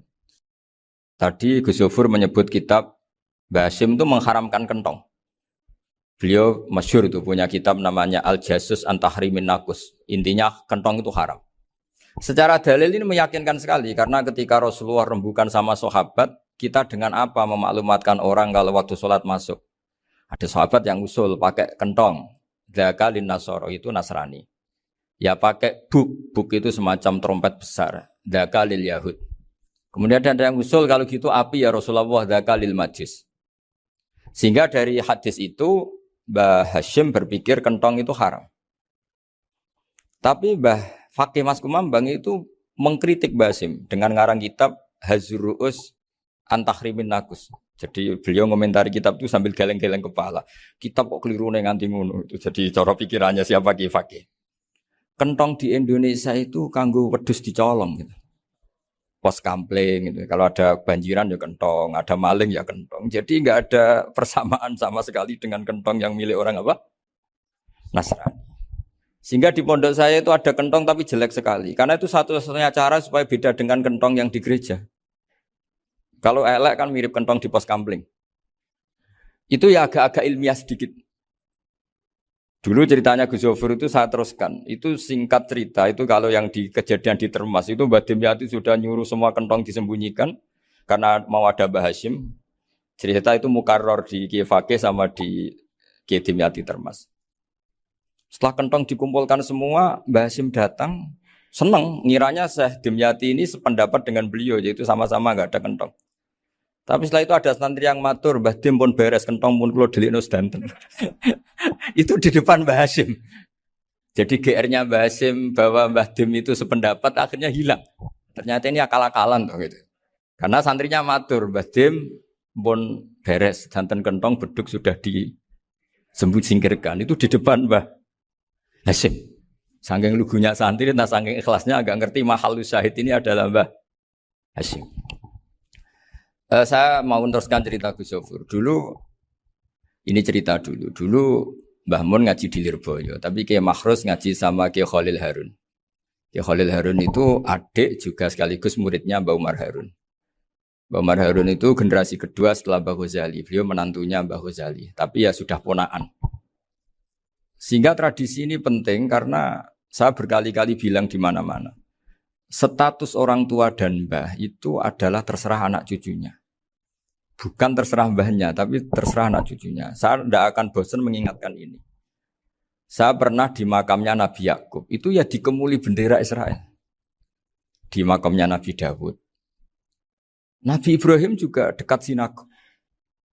Sehingga Quran membela Nabi Ibrahim disebut maka anak Ibrahimu Yahudi wala Nasrani. Karena ketika beliau berposisi di Israel, kemudian penguasanya adalah Yahudi, bisa saja makam ini ditulisi dan distatuskan ala Yahudi. Ya seperti Nabi Yakub. Nabi Yakub itu nabi yang kita yakin tentu berkeyakinan beliau orang baik, orang muslim, orang mukmin, tapi karena didesain mereka ya dikemuli bendera Israel. Dan disebut Abul Yahud. Karena kita tahu nama lain dari anaknya Nabi Yakub adalah Yahuda bin Yakub bin Ishak bin Ibrahim. Sehingga perasaannya orang Yahudi menjadi Yahudi itu yang ngikuti mbah-mbahnya. Nah khawatir saya ketika buyut-buyut kita kaya, buyut saya itu orang kaya dulu, namanya Badur Rahman. Itu kaya sekali, tanahnya banyak. Dulu cerita Mbah Hasyim ya kaya sekali. Mbah Maksum juga kaya. Mbah Abdul Aziz juga kaya. Karena dulu itu inginnya kiai itu yo ketok sugih lah, gak ngel-ngelo santri. Tapi nanti kalau cucu-cucunya sudah ndak alim, itu ndak dianggap punya tanah itu karena untuk fasilitas santri. Aku tak kedonyan, mbah-mbahku ya kedonyan. Buktinya tanah yombo. Karena dia akan menafsiri sesuai cara berpikir. Makanya sanad keilmuan yang diceritakan Gus Sofir itu harus diulang-ulang. Kalau nggak diulang-ulang, maka kita akan berpikir sendiri untuk menafsirkan Masyayikhon al-Kiram atau Ajdadan al-Kiram. Nah, ini yang bahaya, yang sering Quran mengingatkan. Jadi ada status yang disematkan oleh anak cucu kayak orang Yahuda tadi, Yahuda bin Yakub bin Ishak bin Ibrahim itu menstatuskan mbah-mbahnya yang bernama Ibrahim itu Yahudi. Sampai Quran sendiri yang bela maka anak Ibrahimu Yahudi wala Nasrani. Karena secara geografis sekarang Ibrahim di Israel dan otoritas itu juga milik mereka sehingga mereka bisa masang-masang atribut yang menunjukkan kalau itu Yahudi. Beberapa al-alim al-alamah yang minnah itu sudah wafat dan kadang-kadang dzurriahnya itu tidak kita. Kalau sekarang orang bahasakan kubu sebelah. Akhirnya ya nggak boleh dikholi, nggak boleh diziarah. Terus seakan-akan yaqtaduna bi ra'yi, seakan-akan mereka berpendapat dengan pendapat syekh ini padahal enggak. Nah, sehingga tradisi ketersambungan sanad tadi baik secara genetik atau secara asbab itu harus terjaga. Saya beberapa kali banyaklah sering diceritain Mbah Mun. Dulu Mbah Munawir ini cerita ya, Mbah Munawir itu saking senenge kitab, ben santri ini so ngaji kitab. Itu kalau ada alumni Lirboyo, alim disuruh baca muin di sini itu Mbah Munawir ikut. Saking ingin tasjeknya, ingin ngajari santri bahwa ngapal Quran udah hafal tok, tapi yo paham. Dan penggalinya Mbah Munawir itu sampai klimaknya dulu Mbah Zaini itu nate nikah sama Nyai Komariah kalau nggak salah, binti Karim, binti mana. Punya putra Gus Habib, Gus Toha yang diantara putrinya dinikahi Gus Rozin. Terus akhirnya kesampaian juga ketika Mbah Munawir punya mantu alim alama namanya Mbah Ali Maksum, angsal Nyai Hasyimah. Sampai pondok Kramjak ma'ruf bil ilmi, terutama ilmu sorof dulu karena Mbah Maksum itu komplain, fa'ala ya fulu kok terus fa'lan ya fa'ala ya fulu ya uf'ul gitu kan. Masuk fi'il kok jejer isim gitu. Jadi dulu kata Mbah Mun itu ada persaingan ilmu sorof. Sorofnya Mbah Maksum Ali Kuaron sama Mbah Ali Maksum Jogja. Jadi wali antok yang satu Maksum Ali Kuaron, yang satu Ali Maksum. Ya itu dulu saingan ngarang sorof. Nah ini yang menang siapa? Ya terserah duriannya. Kalau duriannya keren ya menang karena terserah yang kampanye.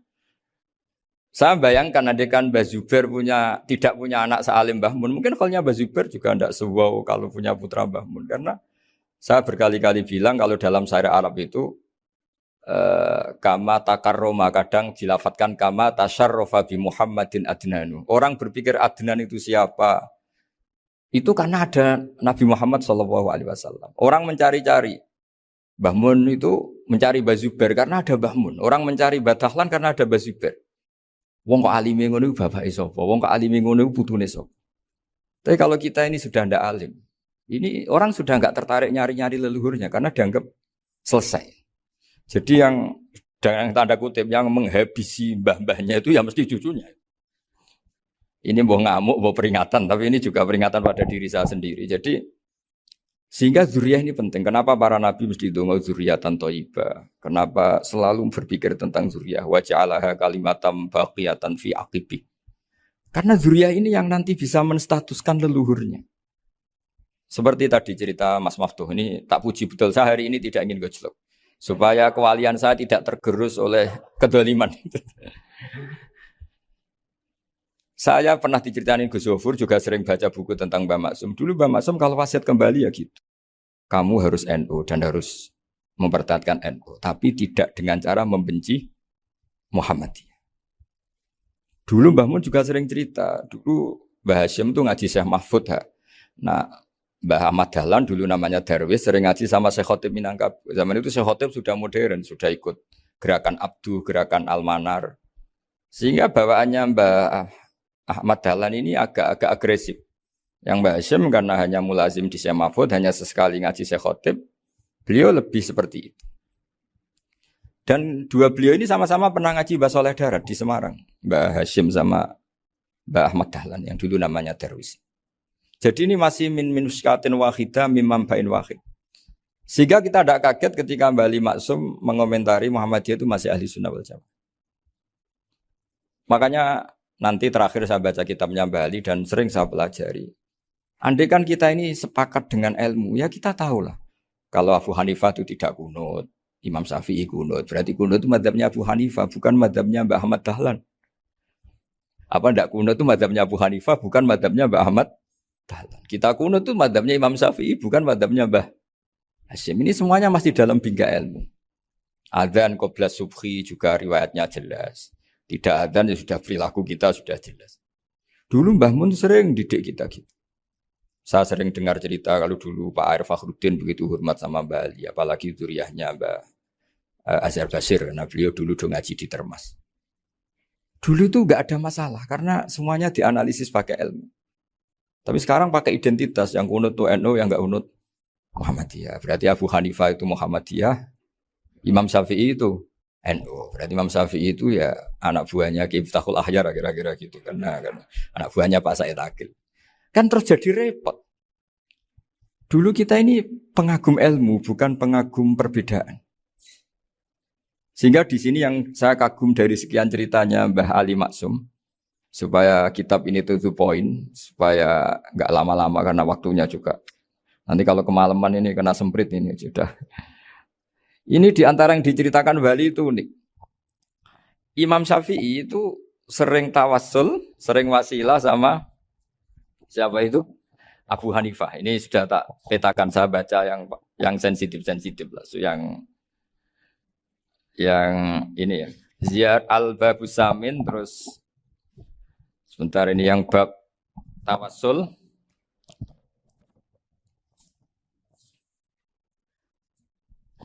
Ini di sini halaman 90, mungkin santri-santri kerap ya bisa ngecek lagi di kitab Hujatul Ahli Sunnah. Ketika cerita tawassul, di antara yang diceritakan Mbah Ali Maksum adalah perilaku ya, bukan sekedar statement tapi apa? Perilakunya Imam Syafi'i atau ahwalnya kalau bahasa halusnya yang selalu ke makamnya Abu Hanifah untuk tawassul. Padahal Imam Syafi'i itu orang yang secara ilmu sering kritik Abu Hanifah. Jadi ini saya baca ini di halaman 100, jadi tawassul mulai halaman 9 berapa ini? Sampai halaman ini yang qala sami'tu Syafi'iyya yaqul inni la atabarraku bi Abi Hanifah wa aji'u ila qabri fi kulli yaumin za'iran. Fa idza uridat li hajatun shallaitu rak'atain halaman 100 waji'tu wa sa'altu wa ta'ala al hajat indahu fama tabudu anni hatta tuqda. Kanal Imam Syafi'i ayyama huwa bi Baghdad yatawassalu bil Imam Abi Hanifah yaji'u ila dorihi fayusallimu alaihi wa yatawassalu ila Allah bihi fi qada'i hajati. Terus wa yatawassalu Imam Ahmad bi Imamina Syafi'i. Jadi di antara yang diceritakan Mbah Halim Maksum itu betapa Imam Syafi'i yang terkenal sering mengkritik Abu Hanifah dalam tatanan fikih karena beliau tidak percaya ada istihsan. Abu Hanifah berpendapat adanya istihsan dan kita tahu lah ikhtilafu Syafi'i wa Abu Hanifah itu besar sekali. Tapi beliau itu tahu Abu Hanifah itu orang yang sangat soleh. Abu Hanifah itu kalau ketemu sama orang yang utang beliau itu yang lari bukan yang utang Abu Hanifah. Karena takut orangnya itu izin. Jadi kalau ketemu yang utang di jalan itu yang sembunyi itu Abu Hanifah. Kenapa engkau sembunyi? Ada yang utang saya lewat, nanti orangnya malu. Jadi setingkat Rabi'ah Adawiyah itu beliau di rumah ada maling itu sembunyi. Ditanya kenapa engkau sembunyi? Malu, gak ada yang dimaling. Malu sama malingnya karena serumah itu gak ada barang yang layak dicolong itu. Itu Rabi'ah sampai dia sembunyi. Itu yang bisa niru itu Abu Hanifah. Jadi wali-wali besar ini ternyata saling menghormati dan saling tawassul. Nah saya berharap tawassul ini bukan sekedar perilaku sosial, tapi memang ada sanadnya. Sehingga terus diceritakan Bali di sini dulu istaqa Umar bil Abbas. Kata siapa tawassul harus dengan Rasulullah SAW? Dulu istaqa Umar bil Abbas. Sayyidina Umar itu tawassul istisqa dengan Sayyid Abbas. Padahal kita tahu Sayyid Abbas ini tidak nabi. Terus beliau cerita sampai Imam Syafi'i tawassul sama Abi Hanifah. Sehingga nggak ada perdebatan itu kan Umar. Kalau Umar kan ada jaminan boleh diikuti karena beliau sahabat. Bali cerita tentang Imam Syafi'i yang tawassul dengan Abu Hanifah. Seargumentatif itu. Sehingga ada cerita dalam sebuah tafsir. Ya saya ulang lagi ada cerita di sebuah tafsir. Kenapa Nabi Musa ditanya Allah wa matilka biyaminika ya Musa? Ma'ana wa ta'ala a'lam. Tentu Allah sangat tahu yang dibawa Musa itu apa.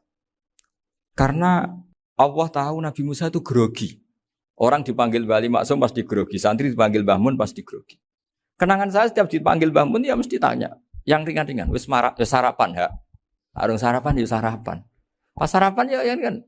Tanduk mangan sing enak. Orang santri ora tau mangan enak. Ya tidak pernah ngomong yang penting. Ngendikan yang penting.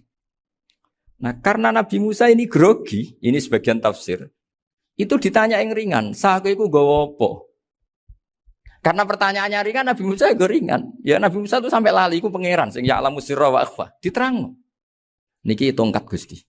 Gunane ke atas Gusti tongkat iki.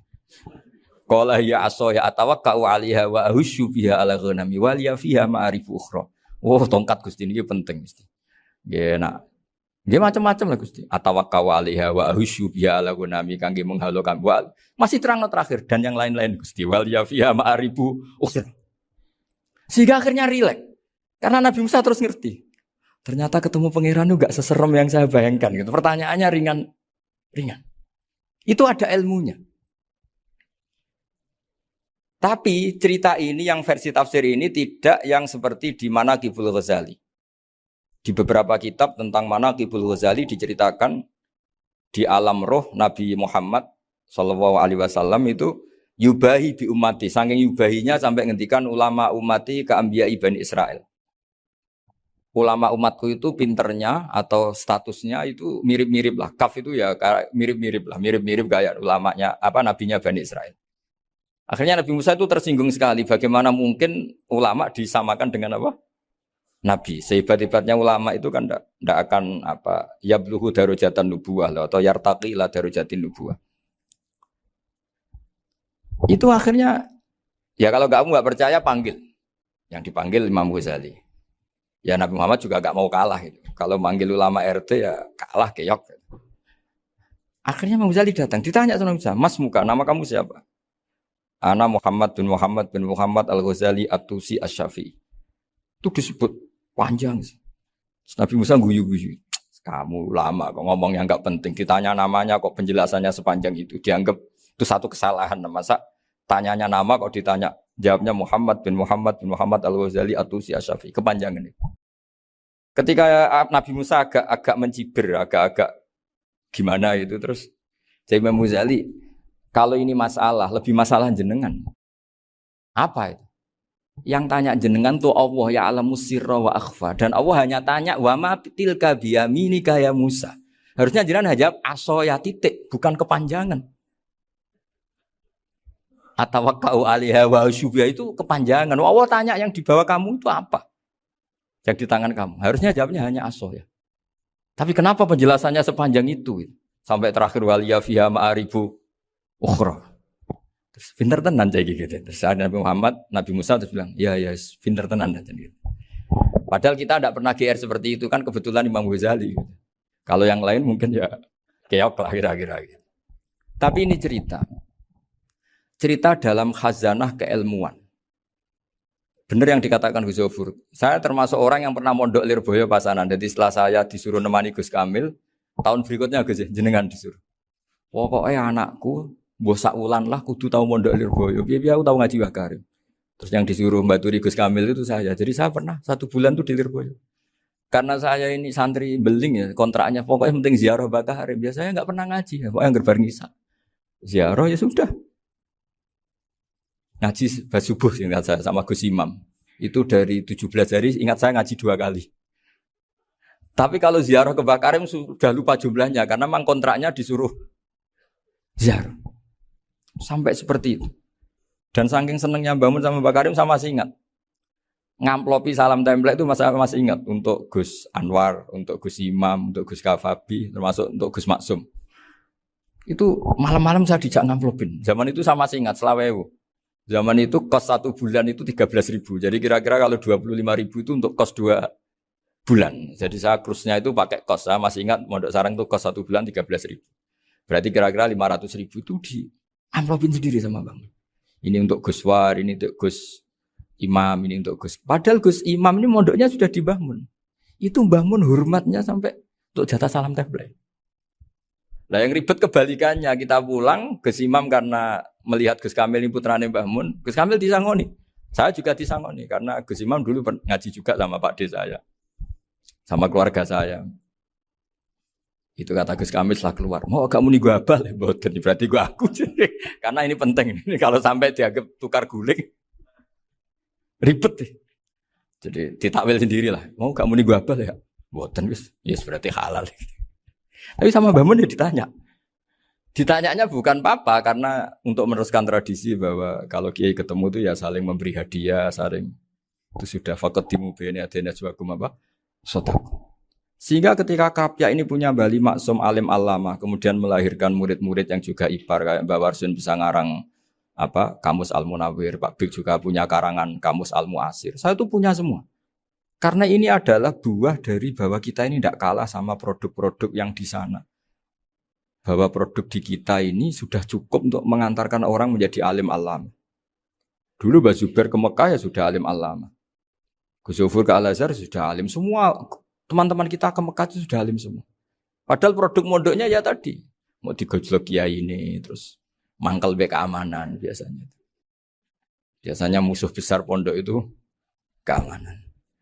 Jadi ya bukan berarti gojlok ibunya Gus Maftuh enggak. Biasanya keamanan itu musuhnya apa? Banyak. Itu tradisi keilmuan itu harus dijaga dengan hujjah dan dengan tadwin, dengan pembukuan. Saya punya sekian cerita ya. Misalnya dulu kita mungkin iskal itu janggal. Kenapa sih orang Islam tukaran sama orang Islam? Sehingga di antara doa Nabi yang enggak dikabulkan Allah, enggak boleh dikabulkan sama Allah enggak boleh, bukan berarti enggak mustajab. Redaksinya famana aniha, memang enggak boleh. Redaksinya bukan falam yastajib lahu tapi famana aniha. Di Al-Marrah As-Salisa ini Nabi dilarang. yaitu melarang umat Islam itu jangan sampai tukaran sama umat Islam sendiri. Itu kata Allah, ya ndak bisa kata Allah, kalau itu tidak saya kabulkan. Itu dulu guru-guru kita nyontohkan sederhana. Kira-kira kalau saya tukaran wek Gus Zofuru, Mbah Mun luwih ikhlas dibanding ditukari wong liya. Nak ana kakak ditabuk adik, wong tua luwih ikhlas dibanding ditabuk tangga. Barokahnya membaca kita lebih mentoleransi. Kalau ada Mbah Hashim dikritik Mbah Fakih Mas Kumambang, kita ikhlas itu. Tidak dikritik guru PAUD, itu kan. Atau dikritik orang-orang yang nggak bisa ngaji. Artinya ternyata keliru kita bilang kiai kok tukaran. Justru bagus kiai tukaran. Dibanding kiai dikritik guru PAUD atau dikritik orang-orang yang nggak bisa baca kitab. Akhirnya barokahnya baca kita menjadi tahu. Dulu Mbah Mun sering cerita, ini masih cerita silsilah ya. Jadi Mbah Ali Maksum tadi kita tahu di antara guru besarnya Mbah Ali Maksum tentu Mbah Mahfud Termas. Beliau adalah adik dari Kiai Mahfud Termas. Mbah Dimyati ini adik Kiai Mahfud Termas. Itu punya saudara namanya Abdul Razak, juga punya saudara namanya Dahlan. Itu yang membawa Thariqah Syadziliyah di Solo Raya. Yang sekarang alhamdulillah diteruskan Gus Wafi. Dulu di antara pesannya Mbah Mun ke saya, hak Wafi kandani kon ziarah ning Mbah Dimyati. Mergo Thariqah Syadziliyah dulu itu yang bawa keluarganya Mbah Dimyati. Jadi semuanya ini masih dzurriyyatan ba'duha min ba'd. Nah pesan saya karena tadi Mbah Munawir yang termasuk orang pertama yang bawa Quran, bawa Qiraah Sabah. Kenapa saya bilang termasuk? Karena kalau bilang paling pertama ini nanti butuh data. Dan itu agak kerepotan lah. Tapi yang jelas mimman istahara lah. Mimman istahara yang membawa Sabah ke sini itu adalah Mbah Munawir. Terus beliau ngajarkan diantaranya ke Mbak Arwani pakai kitab Satibi, pakai kitab Nazmus Satibi. Terus Nazmus Satibi itu diteruskan oleh Mbak Arwani, ditulis. Yang nulis dulu Mbak Dola Salam. Bapak saya itu murid Mbak Dola. Dulu Mbak Dola sebelum ke Mbak Arwani ngaji sama Ki Said di Sampang. Bapak saya sebelum ngaji di Mbak Dola sudah hafal Quran lewat buyut saya sendiri namanya Ki Zubaidi. Yang Ki Zubaidi akhirnya jadi menantunya Mbak Ahmad Syuaib. Jadi buyut saya kandung ini namanya Sofia, itu angsal keluarga Lasem yang adiknya. Sofia ini punya adik Badiah yang jadi ibunya Ki Sahal. Terus Ki Sahal punya Mbak Yu namanya Muzayanah, punya di Garwo Ki Mansur punya anak Gus Qayyum. Jadi dulu ibu saya, ibunya Gus Sofur, ibunya Pak Maftu itu semuanya di Lasem. Karena saya dari keluarga Gen ya Lasem, dari keluarga sanad guru ya Lasem. Tapi Lasem Bahdawi itu dulu ngajinya di Mbah Umar Harun di Sarang. Mbah Umar Harun ini menangi Sayyid Ahmad Zaini Dahlan. Sayyid Zaini Ahmad Zaini Dahlan ini punya cucu keempat yang hidup di Sedan. Terus makamnya di Lasem. Namanya Habib Haidar. Itu yang nulis biografinya Mbah Maksum. Mbah Maksum bukan Bali. Biografinya Mbah Maksum. Itu ditulis oleh Habib Haidar. Namanya Haidar bin Hasan bin Sodaqoh bin Ahmad Zaini Dahlan. Nah, Habib Haidar ini menantunya Sayyid Hamzah Sato. Hamzah Sato itu Hamzah bin Abdullah bin Umar. Itu kakaknya Sayyid Abi Bakar Sato, Sohibul I'anah. Nah Sayyid Umar ini yang dulu ngajari mbahnya Mbah Mun namanya Ahmad bin Syuaib. Nah, di antara ajarannya adalah baca kitab-kitab kecil yang bisa dihafal. Dibawalah ke sarang jadi metode muhafadzah. Tapi kemudian lama-lama oleh pondok itu jadi syarat kenaikan kelas. Dulu gak ada muhafadzah untuk kenaikan kelas ya, supaya orang alim itu harus hafal. Lama-lama dipakai syarat untuk muhafadzah. Jadi semua ini sanad harus kita ingat supaya kita bisa menjaga tradisi. Termasuk tradisi ini kiai seneng jagungan, terus ngomong ra penting. Itu juga sanad. Setahu saya Mbah Mun itu kalau ketemu bapak ya guyon terus. Saya punya kenangan tuh yang dulu agak iskal tuh begini. Ada isu lah, entah isu entah hoax entah apa, ada kaji itu agak beling itu, pokoknya beling lah. Seneng siapa itu, rondo lah apa. Pokoknya beling. Ketika Mbah Mun dilaporin tamu, kalau kaji itu beling sama rondo itu. Mbah Mun tanyanya lucu. Lu ayu no cung. Wahyu banget Mbah. Wahyu. Itu bapak juga bakas ayu nih. Dulu saya sekali ini kiai kok bakas wong ayu, bakas budine barang lah kira-kira gitu. Tapi setelah saya tambah alim, tambah ngerti itu, kata bapak gini, ya apik bakas ayu hak timbang iya no malah qadzaf. Ternyata seni. Sekali Mbah Mun atau bapak bilang, "Waji kok zina kaji," maka larinya ke qadzaf. Maka menghindari bahasa menuduh, ngomong yang enggak penting. Lho ayu no. Jadi kiai dulu tuh orang sok suci tapi menghindari hal-hal yang Jadi punya seni untuk ngelola kehidupan. Orang bermalam-malam jagungan sama teman asik itu kan perlawanan terhadap nafsu kita, syahwat kita untuk mungkin nikmati dugem di bar atau di tempat-tempat maksiat.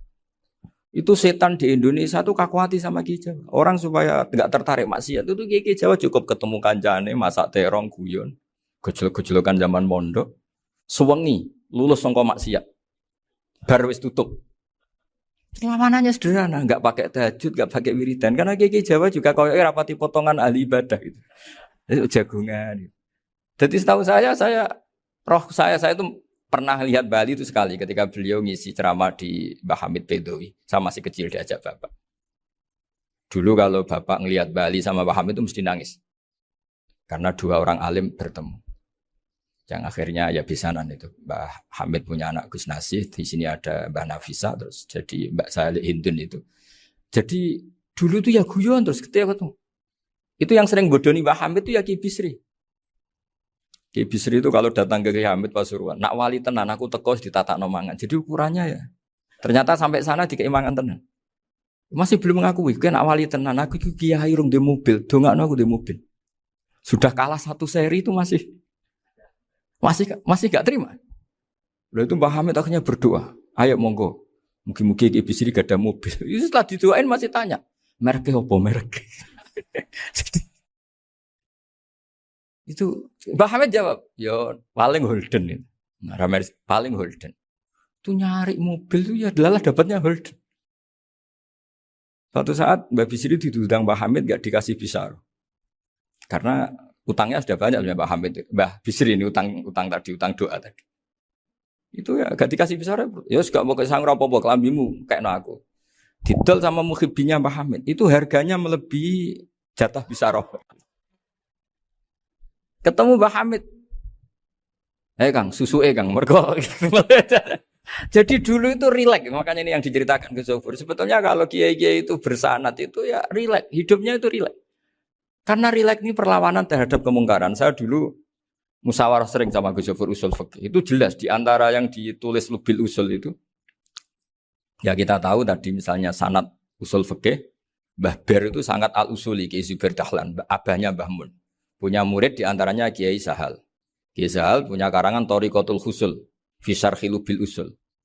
Itu Thariqatul Husul itu beliau ngendikan dalam mukaddimah bahwa saya bisa mensarai ini berdasar ngaji maknani sama Mbah Zubair. Terus beliau mengutip sarah itu dari kitab Nailul Ma'mul. Beliau ngendikan binus khotin khotiyah ghairi matbu'ah. Dan itu ditemukan di Kiai Mansur di Lasem. Karena Kiai Mansur iparnya Mbah Sahal. Mansur bin Khalil itu diantara katibnya Syekh Mahfud. Jadi semuanya ini sambung. Mbah Ber, saking ahli usul fikihnya, kalau ngajar usul fikih itu, kalau guyon, takriran saya ini lebih memahamkan ketimbang sarah. Ya sudah, terus Mbah Zubair, Kiai Fakih, terus Syekh Mahfud.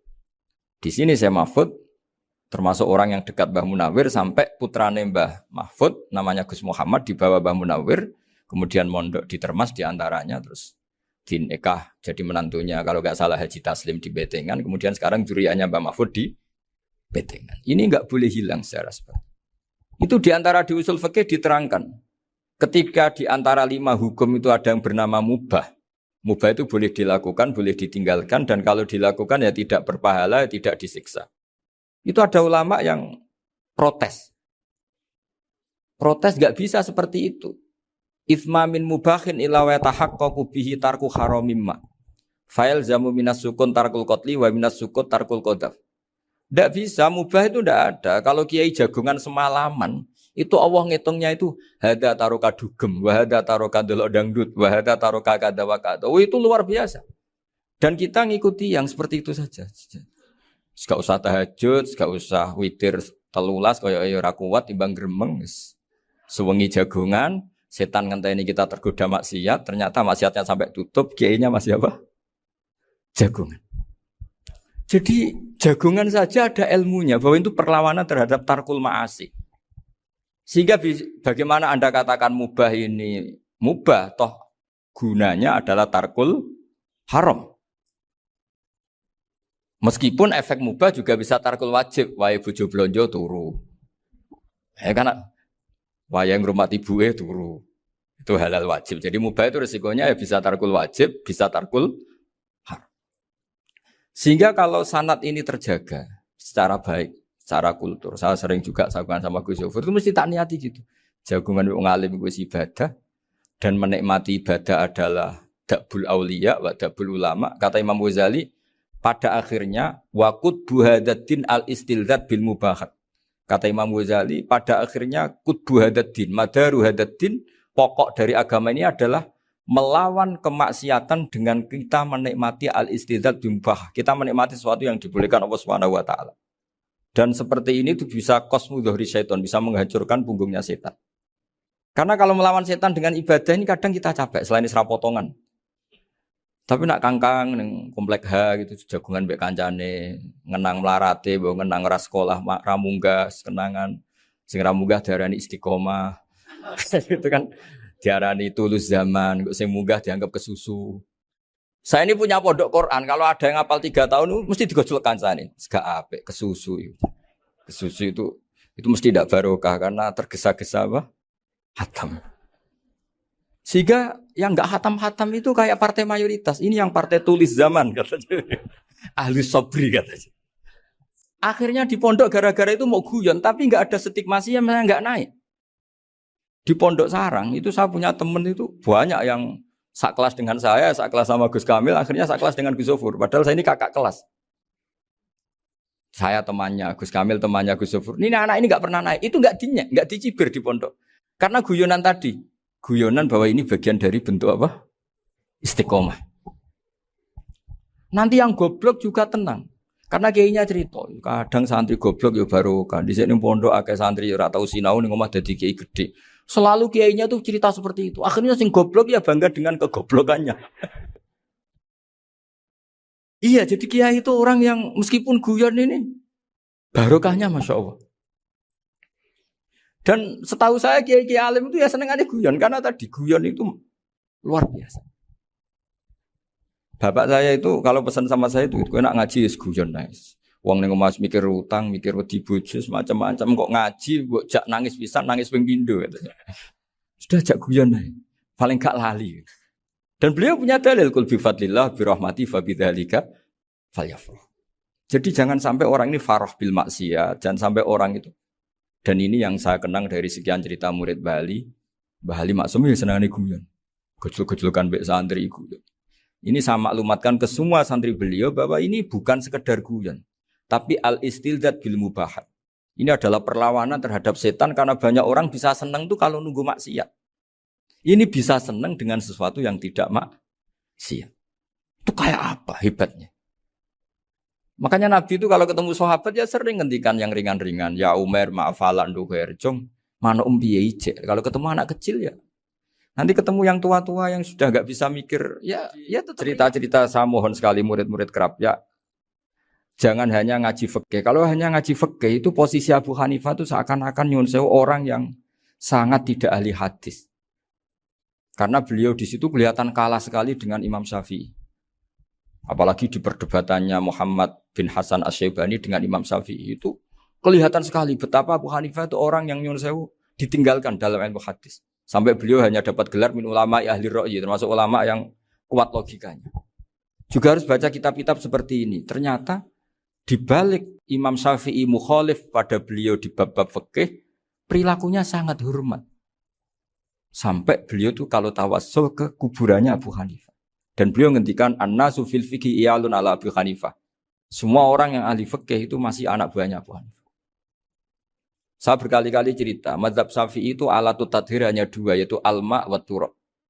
Abu Hanifah nambahi wanar. Alasannya Abu Hanifah orang mukmin yang dosanya banyak itu dibakar di neraka dan alasannya Allah litadhirihim untuk mensucikan mereka. Sehingga pikirannya Abu Hanifah an-nar itu min alatit tadhir. Apa yang terjadi ketika bata itu batu bata yang dibakar di situ campur teledong campur apa-apa itu kalau sudah mazhab Abu Hanifah selesai sudah suci karena sudah ngelewatin pembakaran. Meskipun kita tidak akan kalau kehilangan air terus wudu dengan api bisa bunyak semua itu. Tapi apapun itu menjadi solusi. Sehingga saya punya kitab namanya Ikhtilaful Malik apa ikhtilafu Malik wa Abu Hanifah atau ikhtilafu Syafi'i ma Abu Hanifah. Itu kelihatan sekali kalau Abu Hanifah itu nyuruh posisinya kalah. Karena yang ngarang orang-orang Syafi'i. Tapi kalau melihat kitab-kitab kewalian, misalnya di kitab Mizan Kubro ini juga sering disebut kisah itu Bali Maksum tentang Imam Sa'roni. Berkali-kali beliau mengutip Mizan Kubro. Itu Abu Hanifah adalah orang yang sangat mukasyafah. Artinya ketika Nabi cerita air wudhu itu menjatuhkan dosa, tidak ada air wudhu yang jatuh ke kamu kecuali saat itu juga dosa kamu jatuh. Itu beliau datang ke Madharota Kufah. Kemudian beliau bilang sama si orang tua tadi, tub anizina. Orangnya terus bilang atubu minazina. Ada lagi pemuda datang dibilangin tub an ukuki walideka. Terus bilang tub tu an ukuki walidaya. Sampai yang terakhir ada tub an simai alatilahwi atau an samai alatilahwi. Terus tub tu an samai. Ketika orang itu ditanya, kenapa engkau begitu tahu dosanya apa? Saya tahu air wudhu ini menjatuhkan apa. Jadi kira-kira kalau zina mungkin ya batang babi lah. Kalau hanya sekedar melihat bak-bak mungkin ya curut atau tikus lah kira-kira gitu. Nah dulu sediluk ya mungkin ya tikus cilik gitu. Nah dulu suwi ya tikus werok itu atau apalah. Pokoknya beliau itu tahu. Tapi anehnya Abu Hanifah apa? Setelah itu dia nangis minta mukasafahnya ditutup. Ya Allah, saya ini mukasafah kok malah menjadi tahu sawatil mukmin. Padahal aturan syariat jenengan man satara musliman satarahu, bahwa enggak baik melihat jeleknya orang mukmin. Minta ditutup. Makanya saya ini bangga ada mukasafah. Makom yang kita sampai sekarang tuh makom setelah Abu Hanifah mukasafah. Jadi Abu Hanifah repot-repot mukasafah, minta makomnya ditutup tidak menjadi mukasafah. Dan alhamdulillah kita sudah tidak mukasafah sebelum minta ditutup. Jadi kita ini keren. Keren karena aturannya itu man satara musliman satara huwa, yang tidak tahu aibnya orang muslim maka Allah akan nutupi aibnya di akhirat. Dan kita alhamdulillah barokahnya tidak mukasafah, tidak ngerti aibnya orang mukmin. Jadi kita harus pakai patokan ilmu. Saya ulang lagi, kita harus pakai patokan. Makanya saya tahu betul ketika Kiai Hamid Pasuruan, beliau dulu ngaji Jamul Jame, ngaji Juman, Bali Maksum di sana sama Gus Habib, sama Gus Muhammad bin Mahfud. Termasuk mbah saya kandung dulu Kiai Sidik. Mbah saya yang dari itu juga ngaji di Termas. Bapak saya dulu Kiai Nur Salim ngaji di Buyut Baiti. Dulu itu kawin juga sederhana, kayak cerita Gus Zofur. Jadi bapak saya kandung itu Kiai Nur Salim itu ngaji di Mbah Baiti. Mbah Baiti itu adik kandungnya buyutnya saya dari ibu. Nah Mbah Baiti itu teman akrabnya mbah saya namanya Kiai Nur Sam, Mbah Nur Sam. Singkat cerita terus Nur ke Jorabin arah-arah Bekno itu. Setelah bapak saya ke Badullah mau ditawarin jadi mantu, kata bapak saya kulon pun dipek mantu Mbah Baiti. Akhirnya dapat ibu saya itu. Karena ibu saya itu cucu Mbah Baiti, cucu lambung. Jadi mbahnya ibu saya itu Mbak Yunya Mbah Baiti. Namanya Mbah Sofia tadi yang dapat Mbak Idris itu. Yang Mbak Idris ini bin Umar. Ya Mbah Umar yang banyak Mbah Hamid, Hamid bin Abdul bin Umar. Kalau bahasa itu Fatimah binti Idris bin Umar. Dulu kecilnya Mbah Idris namanya Abdul Khalik. Kalau kecilnya Mbah Hamid namanya Abdul Mukti. Kalau kecilnya Mbah Maksum namanya Muhammadin kalau nggak salah. Dulu itu orang dulu itu namanya dua-dua karena diganti ketika musim apa? Haji. Jadi ini terjaga. Sehingga tidak ada ceritanya kiai-kiai yang jagongan kemudian santrinya itu yang agak-agak khawatir. Kiai kok sungi-sungi jagongan, gak tahajud, gak duha, itu tidak ada. Karena ini dianggap fi'lul mubahat untuk melawan mungkarat. Jadi sehingga di kitab Ihya diterangkan, kamu jangan ngira orang-orang soleh ketika jagungan itu min ahlil bitolah wa takasur. Itu orang-orang yang pemalas itu enggak. Tapi mereka bisa mengasyiki Allah. Bahwa dalam jagungan ketemu teman ya asik, gejul-gejulkan sama Pak Maftuh ya asik. Dan keasikan ini bentuk perlawanan terhadap keasikan harus dengan maksiat. Itu kayak apa kalau kita ngaji sampai seperti itu. Termasuk tadi yang diceritakan Pak Maftuh kitab Hunyah. Semoga beliau cerita juga pernah belajar. Saya pernah belajar kitab Hunyah khatam. Itu diantara yang diceritakan Syabul Qadir Al-Jilani tadi kata beliau Al-Jilani dipakai Jim Al-Jilani. Ini agak beda dengan kita. Mbah Zubair itu punya kitab namanya Al-Qolaid Al-Uluyah. Beliau